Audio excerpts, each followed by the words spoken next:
Pedro Sánchez vuelve al Congreso de los Diputados mañana miércoles con una de sus especialidades, relato y pedagogía. El presidente del Gobierno comparece mañana para explicar desde la tribuna lo que según él es una estrategia de paz, aunque en la práctica implique movilizar miles de millones de euros para reforzar la capacidad militar de España y también de Europa. Lo del líder del Ejecutivo es otro ejercicio de contorsionismo retórico. Cuando se trata de disfrazar la realidad, Moncloa demuestra una habilidad envidiable. Esta vez Sánchez no va a hablar de rearme, sino de seguridad, no de aumento del gasto militar, sino de preparación. Una estrategia de eufemismos con la que pretende contentar a sus socios parlamentarios sin perder el favor de Bruselas y de paso hacer que el Partido Popular le facilite la tarea. Todo para convencer al Congreso de que gastar más en defensa no es una decisión belicista, sino una apuesta por la paz. Una estrategia que parece seguir también la propia Unión Europea, que ha eliminado el término rearme de sus documentos por ese amable de preparación. El camuflaje lingüístico de Sánchez es cuestionable, pero lo que plantea la Comisión Europea es del todo alarmante. La nueva estrategia de preparación de la UE, cuyo borrador ha desvelado esta misma mañana el periódico El País, propone que los ciudadanos europeos almacenen agua, medicamentos, baterías y alimentos para sobrevivir unas 72 horas sin ayuda externa en caso de crisis. Bruselas está diseñando un manual de supervivencia para la población civil, una especie de preparación para lo peor, ampliando ese abanico de lo peor a demasiados escenarios. Puede ser que estemos hablando de un conflicto armado, de un apagón masivo, de un ciberataque o, por qué no, también de una catástrofe climática. Dibuja este plan, en definitiva, una Europa al borde del colapso. No se trata solo de preparar a la ciudadanía con unos consejos dignos de un manual de supervivencia, porque la Comisión Europea también quiere crear reservas estrategias de fármacos, materias primas, energías e incluso alimentos. Quiere que los europeos tengan acceso a una plataforma digital donde consultar riesgos y refugios en caso de emergencia. En el contexto actual, donde la Comisión ya advierte de ciberataques, sabotajes y desinformación, atención, como amenazas reales contra las democracias europeas, todo esto suena más estado de excepción encubierto que a una mera planificación. Es inevitable preguntarse si estamos ante una política de prevención sensata o ante un intento de acostumbrarnos a una Europa en permanente estado de alerta. En lugar de plantear debates serios sobre el futuro del continente, la Unión Europea parece estar preparando a sus ciudadanos para un escenario de crisis continua. Y esa quizá sea la verdadera noticia de fondo, porque mientras Sánchez nos explica que gastar más en defensa es un acto pacifista, Bruselas nos sugiere ir llenando la despensa por si acaso.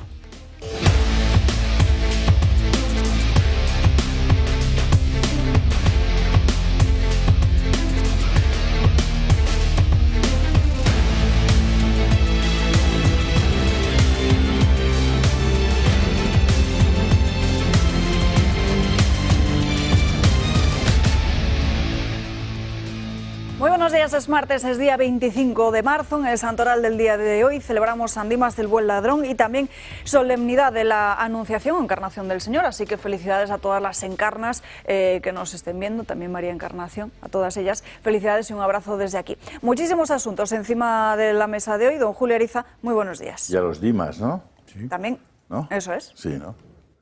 Bueno, la cosa se está poniendo, si tú quieres conocer cuál es la trayectoria de algo, tienes que juntar los puntos y trazar una línea a través de los puntos. Cuando tú unes los puntos te das cuenta pues si la línea hace así, si permanece invariable, si baja, en fin, o si tiene determinados altibajos, pero para eso tienes que juntar los puntos. Es muy difícil, teniendo la visión en un solo punto, saber qué está pasando con el proceso. Es muy difícil, por no decir imposible. Lo que pasa es que si te dedicas como nosotros nos dedicamos al seguimiento de la vida pública, de la política, de la legislación y de los actos de gobierno en el mundo, y específicamente en nuestra España y en Europa o ahora en Estados Unidos, pues te das cuenta de que hacia dónde están yendo las líneas de ese proceso. Y no tiene ninguna buena pinta, ninguna buena pinta.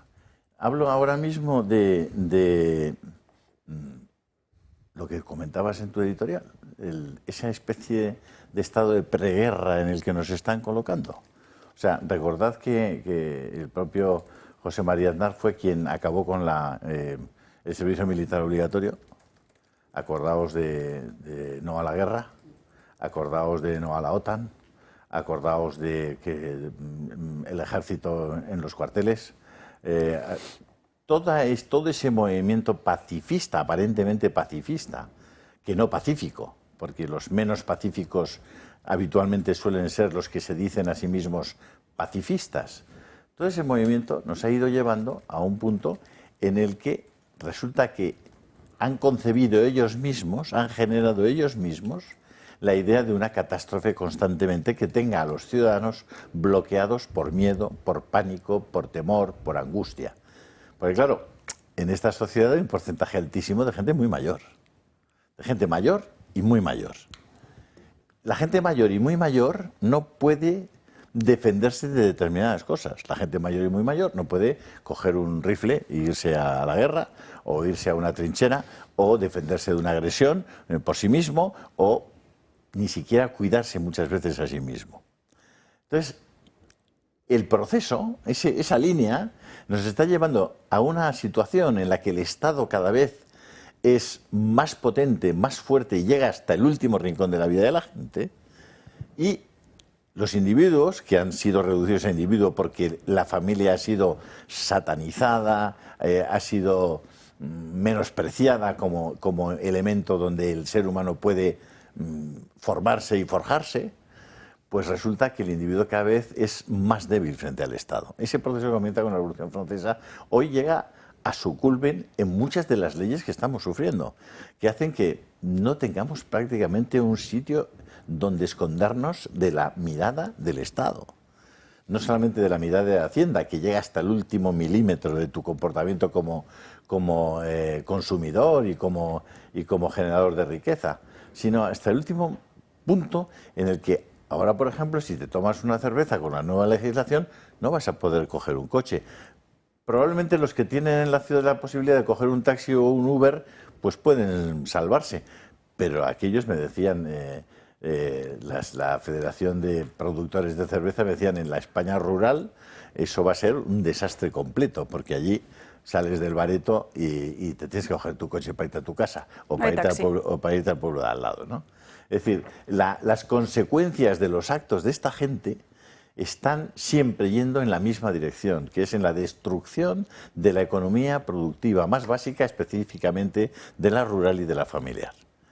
Entonces, eso junto a esta iniciativa de acabar con el dinero en efectivo, que les ha dado por ahí, acabar con el dinero en efectivo, yo no sé, en fin, yo no he visto todavía que el SEPLAC o que el Servicio de Vigilancia de Blanqueo de Capitales en Estados Unidos haya detenido a un solo narcotraficante, a un tratante de mujeres, a un vendedor de armas. O sea, para toda esta gente, el servicio de blanqueo no ha tenido consecuencias, no ha tenido, ni siquiera para el policía este que tenía 20 millones de euros entre los tabiques de su chalet aquí en Torrelodones o no sé dónde. Entonces, yo veo que en el proceso en el que estamos, el individuo es una cucaracha aplastable. Entonces yo, sinceramente, y se lo digo a nuestros espectadores, ojalá pudiéramos llegar a muchos más, hay que movilizarse. O sea, pónganse las pilas. Si no se movilizan, si no nos movilizamos, nos van a movilizar en cualquier otro sentido, que no nos va a gustar. O sea, tratar de aceptar en este momento que tenemos una amenaza real de Rusia sobre nuestras cabezas es mentira. Es mentira. En tantas y tantas cosas, en la línea editorial de esta casa acaba teniendo razón, porque defendemos cosas de puro sentido común. De puro sentido común. Rusia no es el enemigo de los españoles en este momento, no lo es. No lo ha sido en los últimos 150 años. No hemos sufrido de Rusia más que se nos llevó el oro que les entregaron los comunistas a Moscú y los tanques que nos enviaron para, por cierto, ir contra los nacionales en el 36, con los T-26 y con la Guardia Blanca de los zares que llamaban. Es decir, Rusia no es el problema de España, pero tampoco es el problema de Europa. Es decir, vamos a rearmar al ejército alemán, que ha sido el que nos ha montado todos los tifostios o pifostios en Europa en los últimos 100 años. ¿Y si ese ejército alemán que hoy es muy pro-europeo, muy pro-Bruselas, muy tal, decide aliarse con Rusia? Y ellos ponen la industria y Rusia pone las materias primas. Entonces, ¿qué pasará? Porque os recuerdo que los presidentes de Gazprom en los últimos 40 años eran expresidentes de Alemania. En fin, ya sé que Alba me tal, pero para un día que vengo déjame explayarme, porque pues vete todos los días. Es que estoy muy preocupado, Alba, estoy muy preocupado. Una de esas formas de movilización, Julio, es a través del Club de Amigos, que es la herramienta de apoyo a esta casa, a todo lo que hacemos y también a todo lo que decimos en los diferentes programas. Para darnos esa ayuda, llamen al número de teléfono que están viendo en sus pantallas, que es el 91 616 24 64, o si lo prefieren, clubdeamigos@clubdeamigos.org. Pero pónganse, por favor, cuando escuchen esto, que dirán, joder, ¿cuántas veces estos tíos pesados nos dicen lo del Club de Amigos? A ver, Telemadrid tiene 90 millones de euros de presupuestos. 90. La Televisión Valenciana tiene 6 millones de euros, perdón, 90 millones de euros de presupuesto. La gallega debe ser por encima. Pero la catalana tiene 340 millones, la radio y la televisión catalana.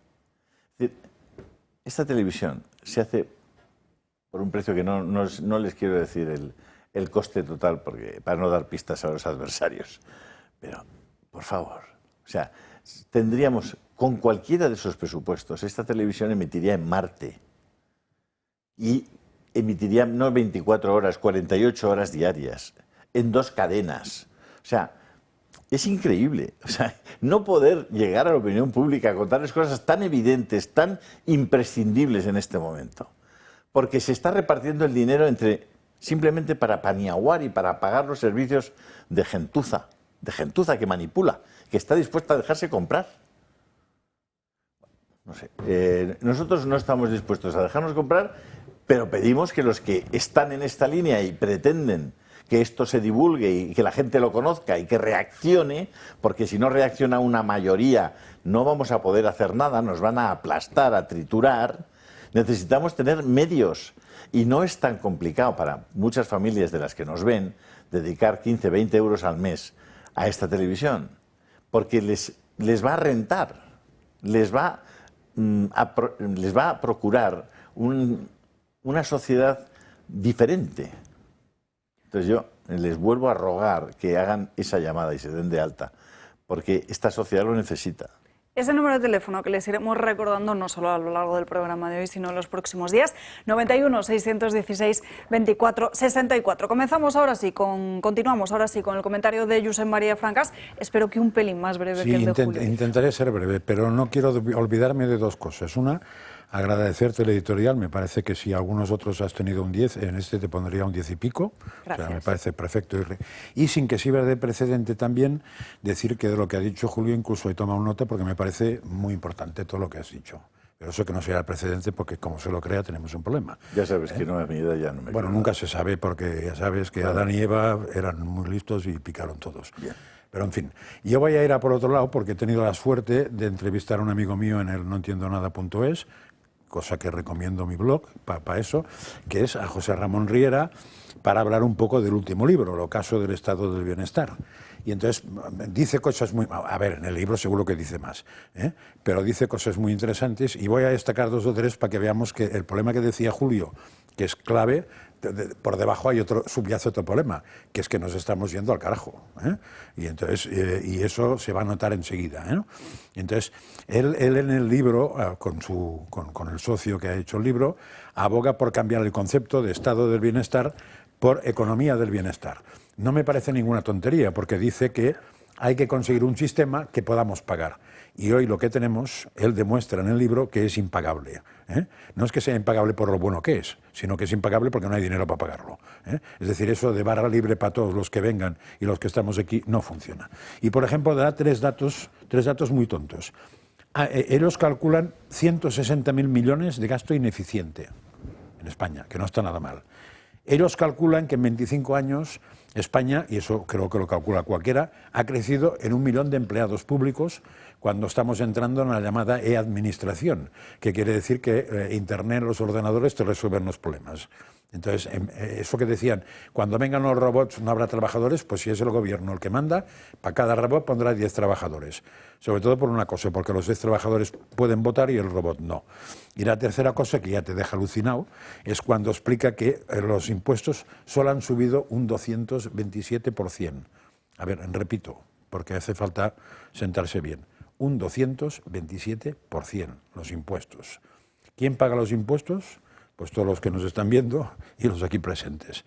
Entonces, si queréis saber más, noentiendonada.es, que es mi página y tal, y el libro de José Ramón Riera, El ocaso del bienestar, en el cual promete un par de cosas muy interesantes, que es un seguimiento anual de una serie de datos y un tingladito que nos va a presentar esta semana. Sí, con él hablaremos y también con su socio, que es con quien escribe el libro, con Ignacio Vasco, este mismo jueves a lo largo del programa. Saludamos también en esta mesa a Elisa Vigil. Muy buenos días, ¿qué tal? Muy buenos días. Y también en unos minutos nos acompaña Miguel Ángel Durán. Vamos ahora con el tema de los presupuestos, porque ayer el presidente del Partido Popular, Alberto Núñez Feijóo, se quitó públicamente ese temor por los pactos de Vox, o eso puede entenderse de sus palabras.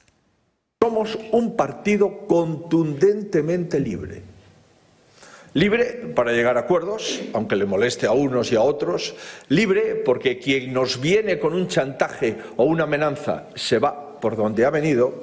Y libre porque no queremos ni el aplauso de los que dañan a nuestra nación desde dentro, ni la palmadita en la espalda de quien la puede perjudicar desde fuera. Bueno, yo he pactado con Vox y aquí estamos. Tampoco creo que sea el fin del mundo. Ojalá el gobierno de Mazón siga reforzado, siga para adelante, cuente con todos y que el galgo de Paiporta ayude también de vez en cuando, en lugar de estar, como siempre, intentando mediáticamente olvidar a los valencianos y retorcer la verdad. Y Vox ha exigido este mismo lunes a los presidentes autonómicos del Partido Popular que se comprometan a combatir por todos y cada uno de los cauces legales que tengan a su alcance y también políticos todas esas políticas de inmigración ilegal y también verdes europeas, advirtiendo que ahora mismo el resto de presupuestos en otras comunidades autónomas, como pueden ser Aragón o Murcia, esos pactos para las cuentas públicas son un poquito más complicados. En Aragón, pues complicado, es porque ellos ya saben exactamente lo que tienen que hacer, saben lo que queremos. Queremos una declaración contundente antes de sentarnos en una mesa de negociación de presupuestos para denunciar pues, el desastre del Pacto Verde, que también está incluido en lo primero que les he dicho sobre el agua. En Murcia está complicado. Bueno, y por su parte, lo que conocemos en estos momentos es que esos acuerdos presupuestarios están prácticamente cerrados. Lo único que faltaría es el último sí de los de Santiago Abascal. A finales de la semana pasada, tanto en Murcia como en Aragón, había un ambiente de optimismo, aunque públicamente nadie quería hablar precisamente de esas cuentas públicas. En ambos territorios se reconoce además que esa reciente aprobación de los presupuestos en la Comunidad Valenciana ha allanado el terreno precisamente para poder llegar a esos pactos en otros lugares, como puede ser en Aragón. De hecho, parece que con Jorge Azcón esos presupuestos ya estarían cerrados y podrían hacerse públicos en los próximos días. Tanto en Aragón esa inminencia de un acuerdo es evidente, pero sin embargo en Murcia esas conversaciones han perdido impulso. Un debate significativo fue, de hecho, que en el día de ayer Jorge Azcón fue uno de los primeros en llegar a Génova 13 para dar cuenta a Alberto Núñez Feijóo de cómo estaban esos pactos. Por otro lado, Carlos Mazón en el día de ayer tuvo un tono mucho más firme de lo que hemos visto en estas últimas semanas, recordándole a Pedro Sánchez que él no solo no tiene presupuestos, sino que incluso tampoco está mostrando esa predisposición a presentarlos, como es una obligación por la propia Constitución. Que cada uno asuma su responsabilidad. Yo he asumido la mía. ¿Habrá algo más importante que los presupuestos de la reconstrucción en la Comunidad Valenciana? Ahí están presentados.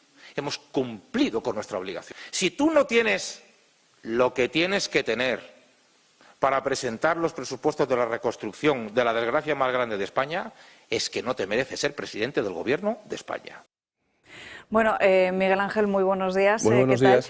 Precisamente en estos últimos días hemos comentado cómo Pedro Sánchez tiene la obligación de presentar esos presupuestos. De hecho, se estaría permitido esa prórroga durante un año. Ya el año pasado también se prorrogaron esas cuentas públicas del año 2023 en un Parlamento que era además totalmente diferente al de ahora, porque en ese momento gobernaba el Partido Socialista conjuntamente con Podemos. Debería presentarlos. Debería presentarlos. Lo que ocurre es que en materia constitucional pues existen intérpretes, pues como existen intérpretes de la Biblia.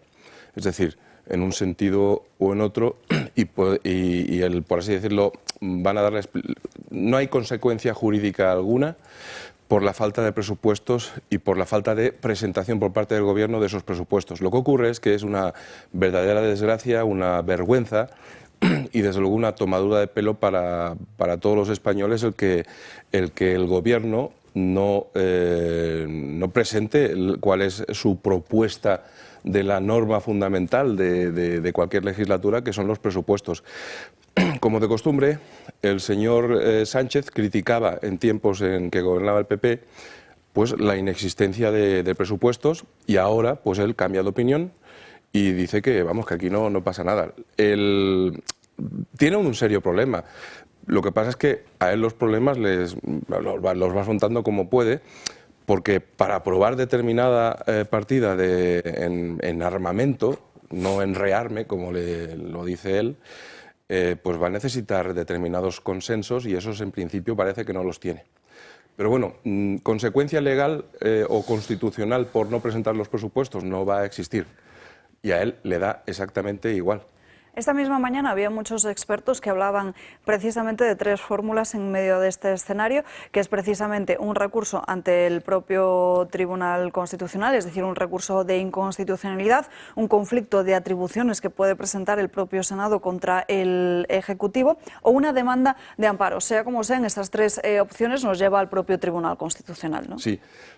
Por tanto, ¿alguien tiene dudas de lo que el señor Pumpido y sus seguidores y compañeros van a decidir? Es decir, yo es que no tengo ninguna. O sea, yo creo que con este Gobierno y con la situación que España tiene, o se acaba por la vía judicial respecto de los ilícitos que cada día aparecen, o si no, este señor no se va, vamos, ni harto, como dirían en Extremadura, ni harto de vino. Elisa. Bueno, buenos días a todos los españoles que nos ven desde la Resistencia, por supuesto. ¿Y quién nos iba a decir que Yolanda Díaz, o Yoli Tenacillas, como la llama mi querido Federico, iba a ser la demócrata? Federico Tartanete. Federico Tartanete. Sí. ¿Quién nos iba a decir que iba a ser la demócrata del grupo? Y iba a exigir al Gobierno de España unos presupuestos. Es decir, Sánchez tiene la obligación constitucional de presentar unos presupuestos del Estado, y no lo hace, pero porque él se pasa el Estado, la Constitución y todo por el arco de triunfo, porque le da absolutamente igual. Igual que su hermano va a declarar y te cuenta una serie de mamarrachadas tras otra, porque le da igual, porque sabe que va a ser amnistiado. Igual que Ábalos está yendo y sabe que va a ser amnistiado. Es decir, tenemos una ley de amnistía preparada para todo esto. Esto no era solo para el separatismo en Cataluña, el golpe de Estado que dieron allí, toda esa panda, cuchipanda, que vive mantenida por los impuestos que pagamos todos los españoles y catalanes, sino que estaba preparado para todo lo que iba a venir. Y así viven fuera de la legalidad. Yo lo decía el otro día en el Pleno, pactan con el crimen, es decir, ellos no colaboran con la justicia, se cambian el teléfono, borran los teléfonos. Justamente Sánchez, después de que pillen al fiscal general del Estado con el carrito de los helados, cambia de teléfono 6 días después de que lo citasen, después de haber estado con ese teléfono creo que más de 6 años. Luego Pilar Sánchez Acera también mágicamente se le borra el teléfono móvil. Es que tienen una serie de cosas, les pasa a todos lo mismo. Yo no sé si es que les fallan los enchufes. A lo mejor justamente es que fallan los enchufes. Y estamos asistiendo pues a un golpe más de Estado que quiere dar el señor Sánchez. Esta gente vive del golpe de Estado, son todos una panda de golpistas y son todos gente que cooperan mejor con el crimen organizado, con la cocaína, con la prostitución y demás, que en el plano de la legalidad y de presentar unos presupuestos al Congreso de los Diputados y que se voten, igual que no presentan el gasto que tiene que ver en materia de defensa al Congreso de los Diputados para que se debata, porque no quieren debatir nada, porque quieren hacerlo todo por la puerta de atrás. Pero ¿Qué podemos esperar de un gobierno que pacta con ETA? No voy a decir con, oh, no, tal, la antigua ETA. No, pacta con ETA, con gente que todavía no ha dicho más de 300 casos. ¿Qué ha pasado con ellos? Y tenemos que soportar que ahora esta izquierda pija de Más Madrid vaya al Ayuntamiento de Madrid, que han venido hoy con camisetas de 7.291, una cifra absolutamente falsa, rotundamente falsa, para manipular el dolor, para hacer con él, intentando decir que en Madrid es el único sitio de España donde fallecieron personas mayores. Es que es absurdo, o sea, pero son capaces de todo y están intentando dar el golpe de Estado tras el golpe de Estado para que se caiga el castillo de naipes que nos hemos dado todos los españoles. Francas. Si no, estaba buscando porque aquí San Dimas es fiesta hoy, has dicho, es fiesta, es el día de hoy, ¿no? Que podría ser el objetivo tendencia del gobierno, acabar pareciéndose San Dimas, porque era ladrón pero acabó bueno. Yo estaba buscando cómo se llama el mal ladrón, pero no sale en internet. Pero no sé ellos si son alguien, malos, ¿no? Por eso no sé si alguien sabe cómo se llama el mal ladrón, pero bueno, para una referencia. Sánchez. Bueno, sí, pero no, el de la Biblia no parece que se llama Sánchez. Ahí, lo que es obligatorio es presentar los presupuestos. Lo que no es obligatorio es aprobar los presupuestos. No, pero tienes que presentarlos. Claro, Exacto. entonces el gobierno tiene la obligación constitucional de presentar los presupuestos.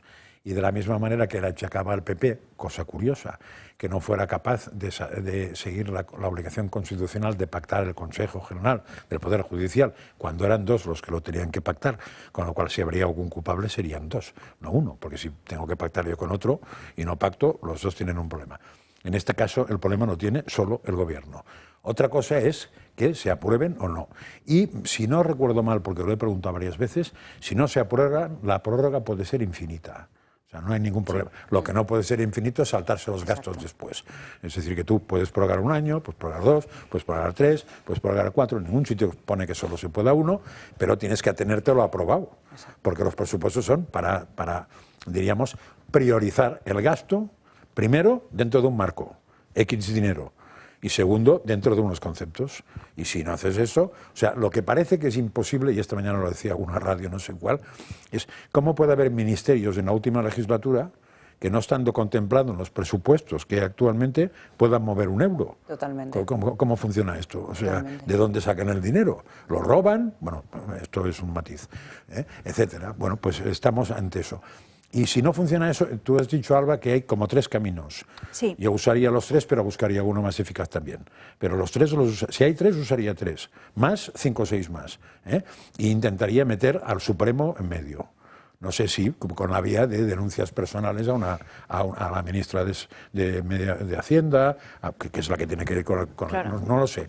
Pero si alguien se cree que como el Constitucional va a decir que no hagamos nada, vamos bien arreglados, porque no haremos nada y ya no tendrá ni que decir que no, al menos que tenga la vergüenza de decir que no. Brevemente, Miguel Ángel. De forma muy breve, en relación con los manifestantes, ¿qué diferencia? Porque la izquierda contra Ayuso se manifiesta mucho, pero en relación con los afectados de Lela, a los que Pedro Sánchez les ha dicho que si no hay presupuestos no te van a tener dinero, no veo ninguna manifestación.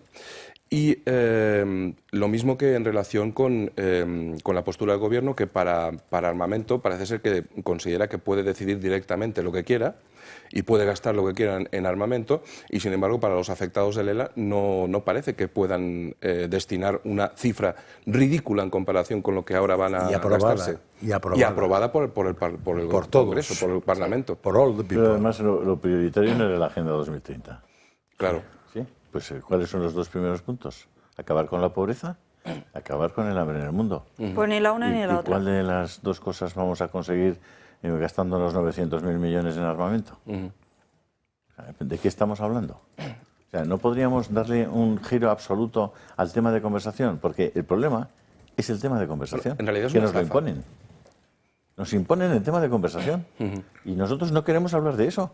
Queremos hablar de que se acabe de una vez la guerra en Ucrania y deje de morir gente, y queremos hablar de que poco a poco haya una serie de tratados de no proliferación de armas nucleares, que se vuelva a ese acuerdo global por todos aquellos países que las tienen, para que no haya más desarrollo de armas nucleares, para que la potencia que vayamos teniendo en el planeta Tierra de autodestruirnos sea cada vez menor, y para que esos recursos se dediquen a la gente más pobre, a la gente que no puede comer, o que no tiene agua potable, o que no tienen educación, o que no tienen cultura, o que no tienen una agricultura sostenible, etcétera, etcétera. ¿Dónde están todos esos recursos? Nadie abre la boca por eso. ¿Dónde está la izquierda? ¿No era la izquierda la que apostaba por eso? La Agenda 2030 no es una agenda esencialmente de la izquierda. Entonces, ¿cómo van a cumplir los objetivos? ¿Solo van a cumplir el del aborto, que es el de la famosa inclusión y la salud sexual y reproductiva? ¿Es lo único a lo que van a dedicar esfuerzos, como siempre, para que haya menos gente, especialmente en aquellos lugares en los que la gente les molesta más?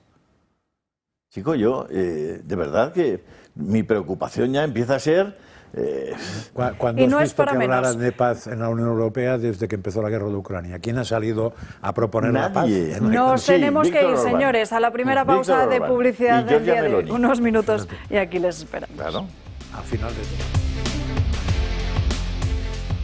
Ya estamos de vuelta en Dando Caña, pasan 5 minutos de las 12:30 del mediodía a las 11:30 en Canarias, y nos vamos ahora hasta Barcelona, porque la ciudad condal ha acogido el que es el primer juicio de un afectado por la vacuna de AstraZeneca, que pedía que esa trombosis provocada por la inyección no se considerase una enfermedad común. Esto sucedió hace 4 años cuando Pedro, así se llama, un profesor de física y química, ingresó incluso en la UCI después de haberse inmunizado con el coronavirus con esta vacuna de AstraZeneca. Sufrió 2 trombos, uno de ellos en el hígado, de carácter irreversible, y ante los perjuicios que le había ocasionado esa vacuna decidió acudir a los tribunales. Precisamente hace apenas unos días hemos conocido la sentencia. Hablamos con Francesc Feliu, que ejerce la defensa de Pedro. Muy buenas tardes. Buenas tardes. Bueno, cuéntenos, ¿cuál ha sido la principal conclusión de la sentencia? Porque la querella no era tanto por los efectos secundarios en sí, sino por el tipo de baja a la que tuvo que acogerse y la consecuente prestación que recibió. Sí, correcto. Esto es hay que matizar, es una demanda que se interpone en la jurisdicción laboral. Entonces, lo que busca es crear la conexión entre las patologías que sufrió Pedro como en su condición de docente, y que esas consecuencias que sufrió fue de la vacuna, evidentemente, y en concreto de AstraZeneca. Entonces, lo que le explicamos al juez era que, en concreto, en función de lo que el gobierno había establecido, que en definitiva era una priorización de la vacunación en función de tu puesto de trabajo, pues que ese elemento determinante tenía que considerarse a efectos de determinar que era una contingencia laboral. Y ahí está la gran novedad. El Juzgado de lo Social número 31, yo diría que una sentencia icónica y jurídicamente impecable, más allá de que hayamos ganado, está muy bien redactada. Lo que establece es que efectivamente tenemos razón en este argumento que te acabo de decir, y además establece que se establecieron lo que es la campaña de vacunación en el ámbito de lo que se llama un acto de salvamento. La ley así lo dispone que los actos de salvamento que tengan una conexión con el trabajo deben considerarse también como accidente laboral, y lo que le explicamos era, pues eso, que todo lo que era la campaña de la COVID-19, la campaña de vacunación, el plan estratégico de vacunación, definía que todas las personas, personal esencial y también personal no esencial, en base a los principios de solidaridad, reciprocidad, etcétera, pues te pedían que te vacunases como un acto de, como digo, de solidaridad para acabar con la pandemia. Enfocamos esa tesis del gobierno como un acto de salvamento para establecer ese encaje en lo que dice la ley. Evidentemente, cuando vas con estos argumentos, pues la verdad es que son difíciles de que a veces los jueces lo puedan comprender, porque era la primera vez que alguien le decía que debía considerarse también como un acto de salvamento, y nos da la razón.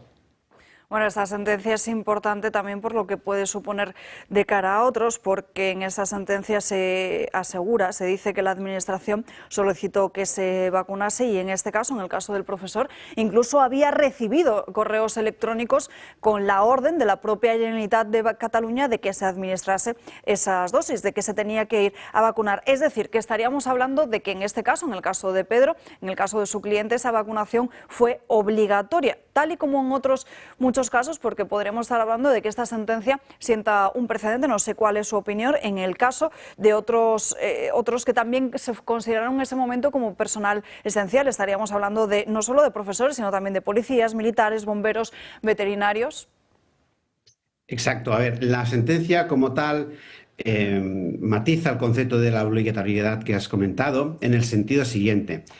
Afirma que el acto de vacunación como tal no fue legalmente impuesta, esa obligatoriedad, pero sí que fue dirigida, aconsejada por parte de las administraciones públicas en todos los sentidos. Entonces, el magistrado establece esa conexión de ese mandato, esa dirección a que tú te vacunases en ese correo electrónico que le mandó, en este caso, el Departamento de Educación.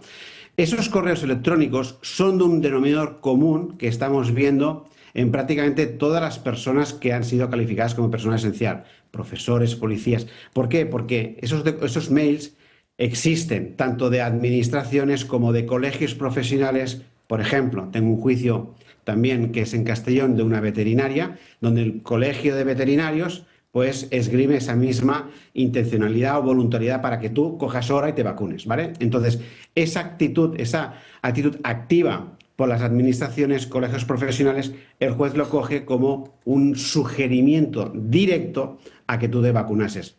Y en cuanto a la afectación de la sentencia a todo el colectivo de personal esencial, pues es evidente. La magnitud del alcance de esa sentencia es que es máxima, no solamente para Pedro como profesor, también al personal esencial, policías, guardias civiles nacionales, Mossos d'Esquadra, policías autonómicas, locales, profesores, evidentemente, de todos los niveles de escalafones, primaria, secundaria, universitaria, veterinarios, bomberos. O sea, es máximo. Pero, y eso es importante tenerlo en cuenta, también el resto de personas.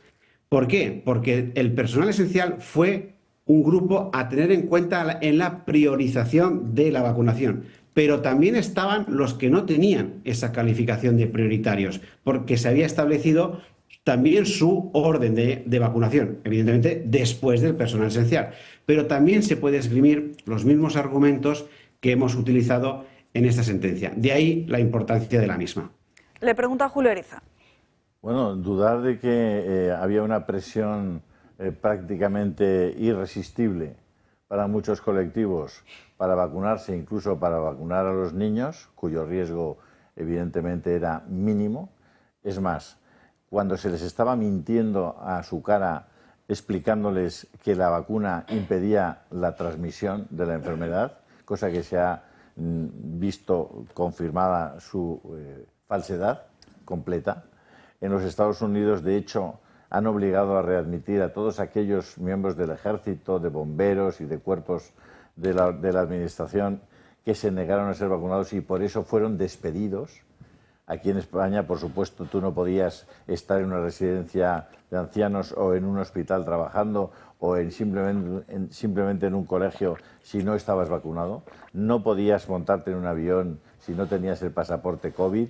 Es decir, la presión social era de tal naturaleza que era prácticamente irresistible, cuando desde mi punto de vista, ante un medicamento que no estaba comprobada ni su eficacia ni tampoco sus efectos secundarios, solo el decir solo sí es sí era posible, solo sí era sí. Y el acto de vacunarse, que debería haber sido un acto médico individualizado, consentido por ambas partes, no fue tal. Por tanto, ahora tendrán que pagar con las consecuencias. Cierto es que cuando vendían esas vacunas o esos medicamentos a la administración, tanto en Estados Unidos como en Europa como en España, las farmacéuticas bien se ocuparon de que en esos contratos figurara que su responsabilidad respecto a los efectos secundarios iba a ser asumida por el Estado, no por ellos mismos. Si me permitís hacer un matiz, por favor. Claro, ¿podría? Claro, Venga. y varios. Mira, primero, respecto al tema que has comentado, suscribo todo lo que has dicho. El matiz que yo he utilizado a la hora de explicar ha sido para explicar qué dice de la sentencia. La sentencia no habla de la obligatoriedad. Ahora bien, todos sabemos, y estoy de acuerdo en lo que has dicho, en que la imposición fue a todos los niveles, porque básicamente si no te fastidiaban tu vida en todos los aspectos, como me ocurrió a mí personalmente. Entonces, el hecho también que esté dando esta entrevista a este canal de televisión es básicamente porque vosotros siempre habéis sido un canal muy crítico con todo eso. Entonces yo soy una persona que en general intento tener mucha memoria y muy especialmente en esta materia que la he vivido en primera línea. El tema de lo que dice el juzgado es una obviedad que hubo esa presión, que hubo esa dirección. Yo creo que el juez hace una sentencia muy potente, con un argumento muy bueno, y al final es cierto que desde un punto de vista legal no había un artículo que te dijera tú te tienes que pinchar sí o sí porque es un mandato legal, pero el juez creo que interpreta muy bien el tema del mandato, el tema de la sugerencia, el tema de que, como se nos decía, que teníamos que cumplir una serie de obligaciones, básicamente sí o sí, para llevarnos a ese terreno que es un poco el que acabas de describir, ¿no? Yo creo que la sentencia lo hace muy bien. Pero insisto, suscribo todo lo que has dicho. Pues no solamente eso, sino que el propio Papa Francisco, si a alguno le quedaba alguna duda sobre si vacunarse o no, llegó a decir públicamente que no vacunarse para un cristiano era un acto de falta de caridad. Fíjense. Francés Feliu, muchísimas gracias por estar con nosotros en directo. Le enviamos un fortísimo abrazo.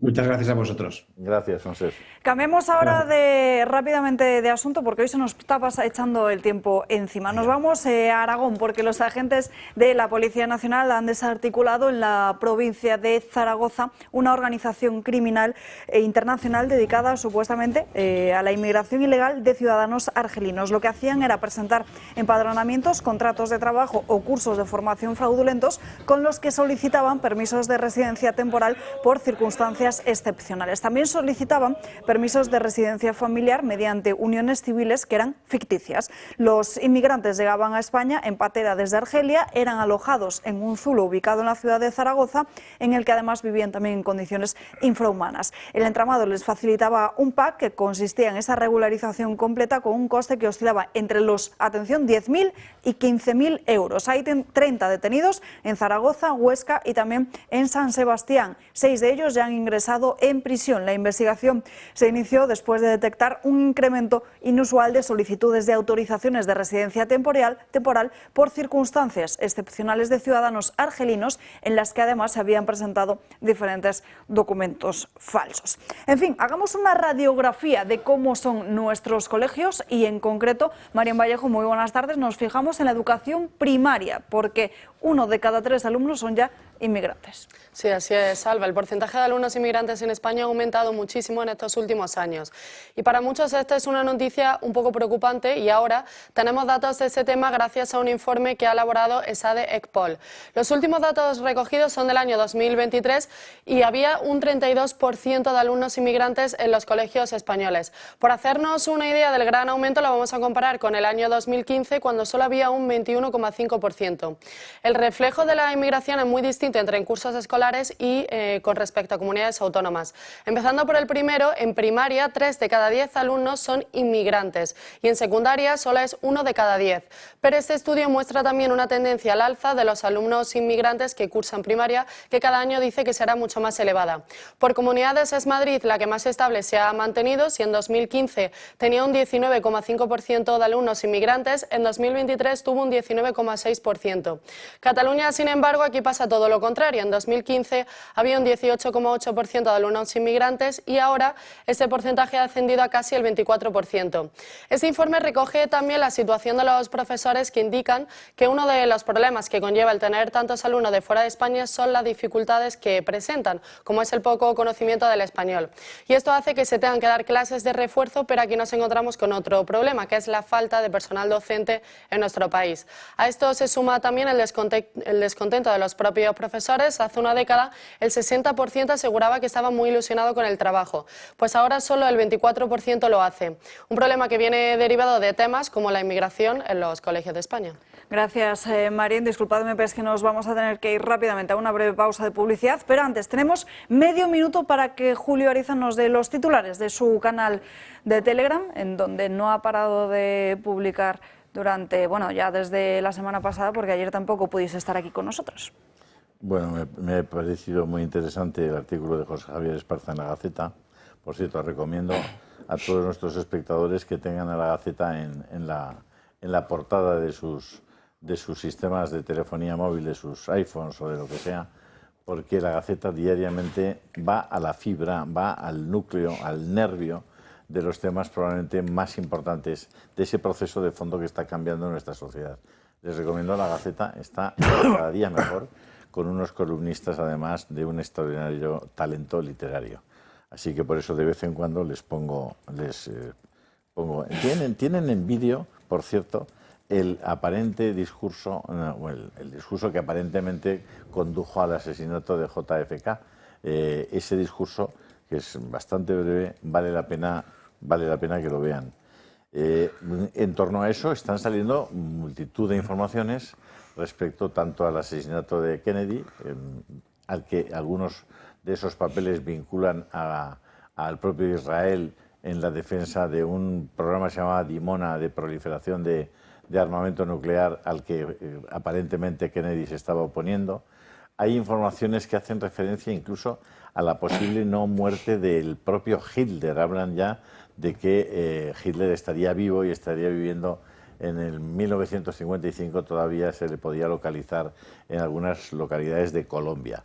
No sé la veracidad que tienen todos esos papeles, pero es verdad que a base de que han sido desclasificados al mismo tiempo decenas de miles de papeles, es la manera más sencilla de que prácticamente no nos podamos enterar de nada. Es verdad también que si eres capaz de acceder a esos papeles y los metes en Perplexity, por ejemplo, o en ChatGPT, les recomiendo más Perplexity, pueden tener resúmenes y hacer emerger a informaciones que no están fáciles de encontrar. Así que si tienen y manejan la inteligencia artificial, sí que pueden encontrar en esa documentación cosas interesantes. Yo las que encuentro, modestamente, se las pongo en el canal de Telegram. Por cierto, todos los que se den de alta en el canal de Telegram, yo les saludo en pocos minutos directamente. Más Así opinión y más reflexión os animo. en el canal de Telegram Julio Ariza el de Toro. Julio. Julio Ariza el Toro, lo están viendo en sus pantallas. Nos vamos a esa brevísima pausa de publicidad, apenas unos 2 minutos, pero lo habrán notado. Cada mes estamos viendo cómo la factura de la luz sigue aumentando. Para muchas familias y jubilados estos costes son una preocupación constante, pero hay una alternativa que les permite acceder a energía renovable y garantizar un ahorro estable. Con autoconsumo remoto, con baterías de comunidad solar, todos ustedes pueden participar en un parque solar, generar su propia electricidad y almacenarla para su consumo.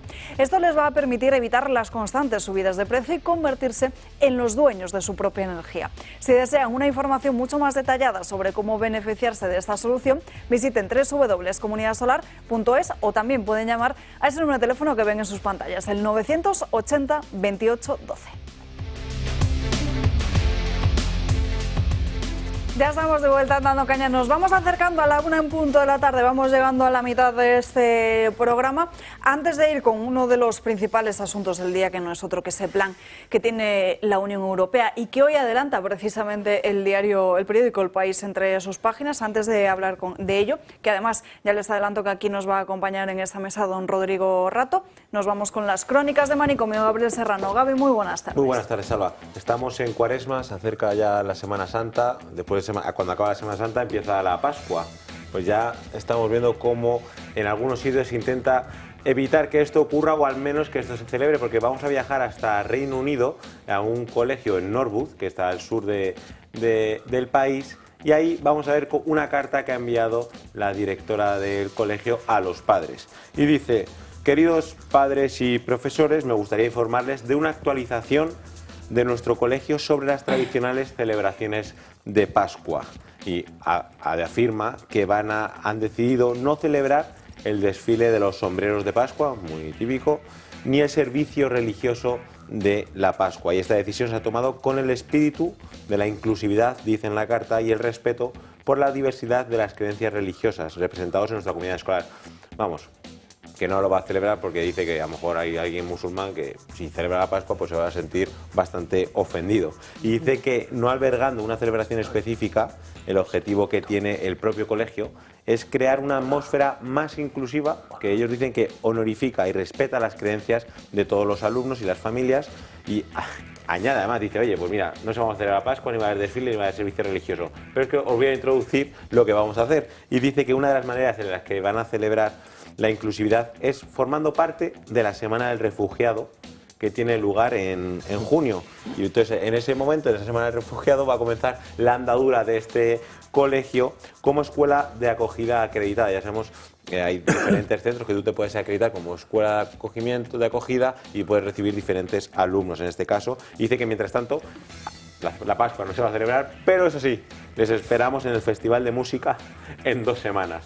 No estamos cargando básicamente esta celebración cristiana, pero esperamos que todos ustedes vengan a acompañarnos en este magnífico festival de música y celebraremos todos juntos la Semana del Refugiado. Pues esta carta en redes sociales ha sido como una explosión de comentarios y muchos de ellos criticando pues la decisión tomada por el colegio, y claro, y mucha gente que ha criticado esta acción es gente que no es ni cristiana ni católica, y que, como en la carta dice, embarcar a todos por la inclusividad y el espíritu de respeto, pues mucha gente que incluso del movimiento LGTBI están criticando y dice, oye, si nosotros muchas veces queremos y pedimos inclusividad y respeto, ahora mismo en este caso estamos quitando esa inclusividad y ese respeto a los que sí que quieren celebrar la Pascua. Claro, lo siguiente, pues a lo mejor es quitar la Navidad, ¿no? Y celebrar pues otro tipo de eventos. El solsticio de invierno que celebran los turdoprogres en nuestro país. Lo siguiente tendría que ser que los padres que se sientan ofendidos, que me parece que alguno habrá, que le digan a la directora que se quede con su colegio, porque probablemente es de las más honradas que he encontrado, porque muchos están haciendo lo mismo, y he puesto ejemplos aquí de cosas muy parecidas de hace 15 años, sin avisar ni nada, simplemente por el complejo. Te decían, pues aquí los viernes de Cuaresma se toma de todo porque no podemos decantarnos y tal, pero hay unos chicos que no, porque como son musulmanes, no pueden tomar cerdo durante el año y se quedan tan anchos. Y pues metas el colegio. Yo estaba el otro día en una iglesia de Madrid, y sabéis que el día de San José, Día del Padre, ya es miércoles y por supuesto no es fiesta, porque eso del padre, somos unos gilipollas. Pero es precepto. Bueno, es precepto, claro. Estaba yo ahí sentado y me viene una mujer cuyo nombre era GGG.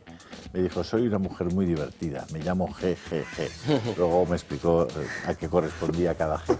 Y entonces me cogió de las manos, ella sí está viendo, confirmará lo que estoy explicando, y me dice, es usted Jesús Ariza, ¿verdad?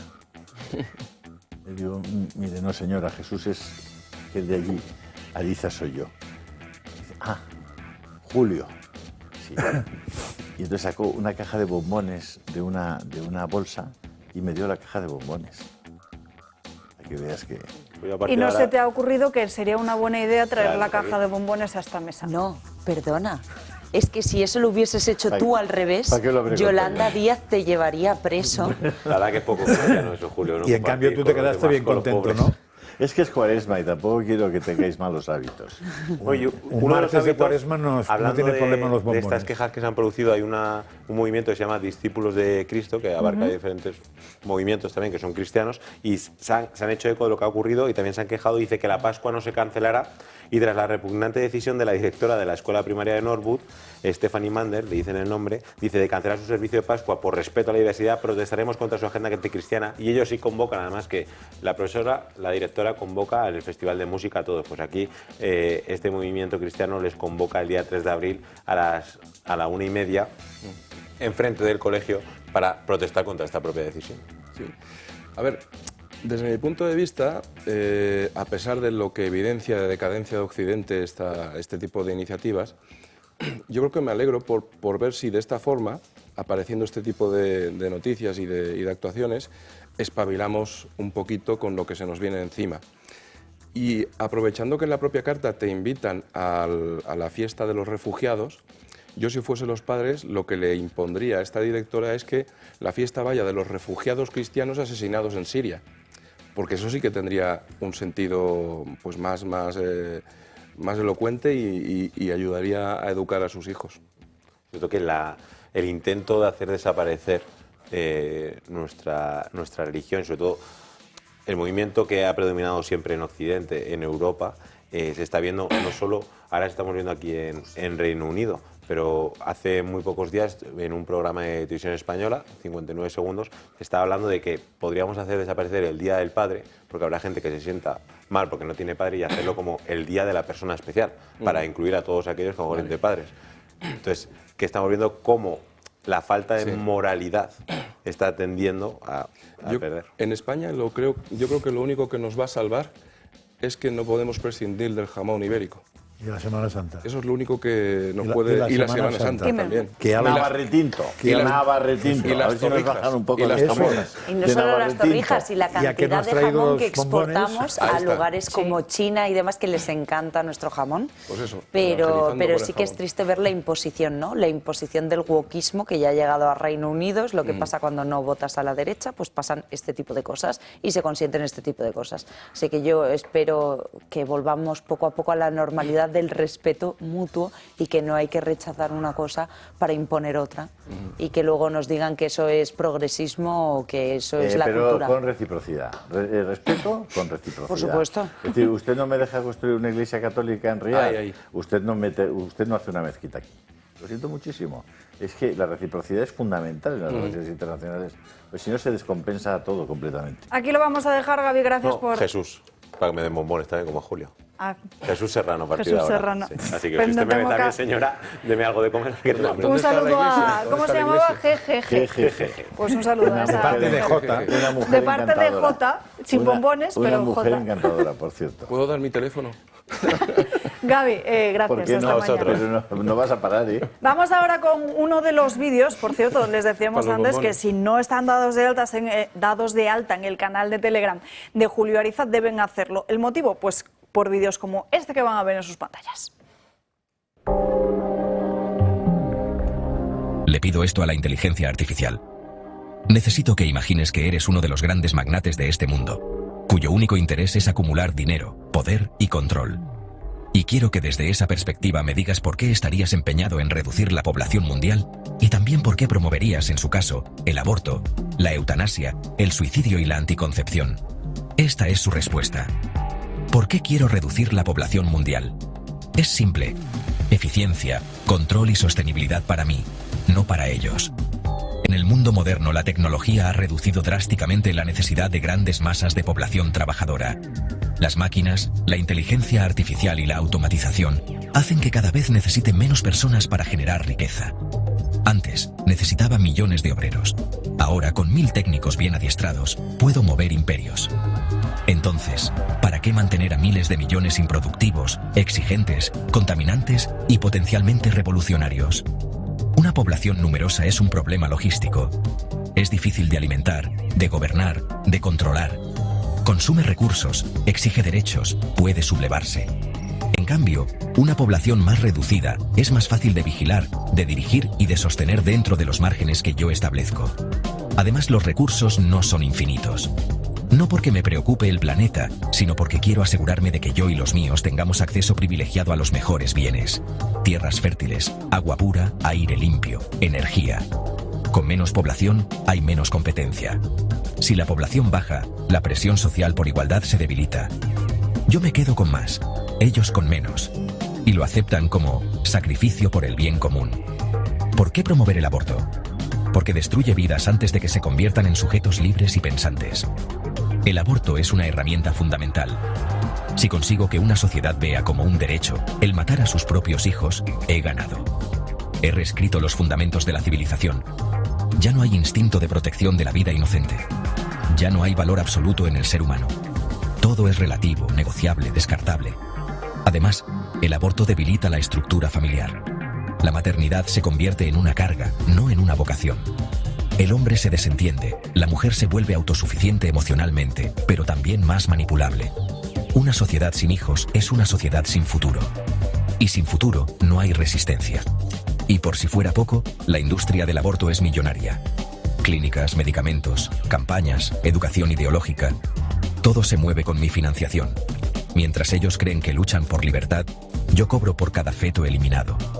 ¿Por qué promover la eutanasia? Porque los viejos ya no sirven, y los que sufren son caros. Los ancianos y enfermos son un lastre en mi sistema. No producen, consumen recursos. Son testigos incómodos del pasado, con valores más firmes, con memorias de tiempos donde el hombre valía por lo que era, no por lo que producía. Hay que eliminarlos con suavidad, con compasión, con palabras como dignidad y libertad. Con la eutanasia me ahorro hospitales, pensiones, medicamentos prolongados, cuidadores. Es la forma más barata de gestionar el final de la vida. Y si consigo que el suicidio asistido se perciba como un acto de valentía, muchos me harán el favor de desaparecer sin que tenga que imponerlo.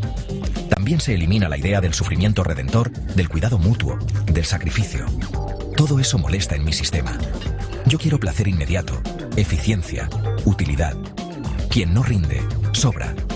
¿Por qué promover la anticoncepción? Porque impide la transmisión de la vida y con ella de la cultura, la fe y la resistencia. El gran enemigo del poder absoluto es la familia. Allí se gestan la identidad, la libertad interior, el sentido del bien y del mal. Pero si impido la fecundidad, destruyo la familia desde la raíz. Con la anticoncepción, rompo el vínculo entre sexualidad y vida. Hago del sexo un juego, un producto, una distracción. Así, la juventud no se plantea la entrega, ni la fidelidad, ni la paternidad. Se vuelven adictos a la gratificación, dependientes de sistemas que yo controlo, pornografía, apps, anticonceptivos, clínicas. Además, una sociedad sin hijos envejece.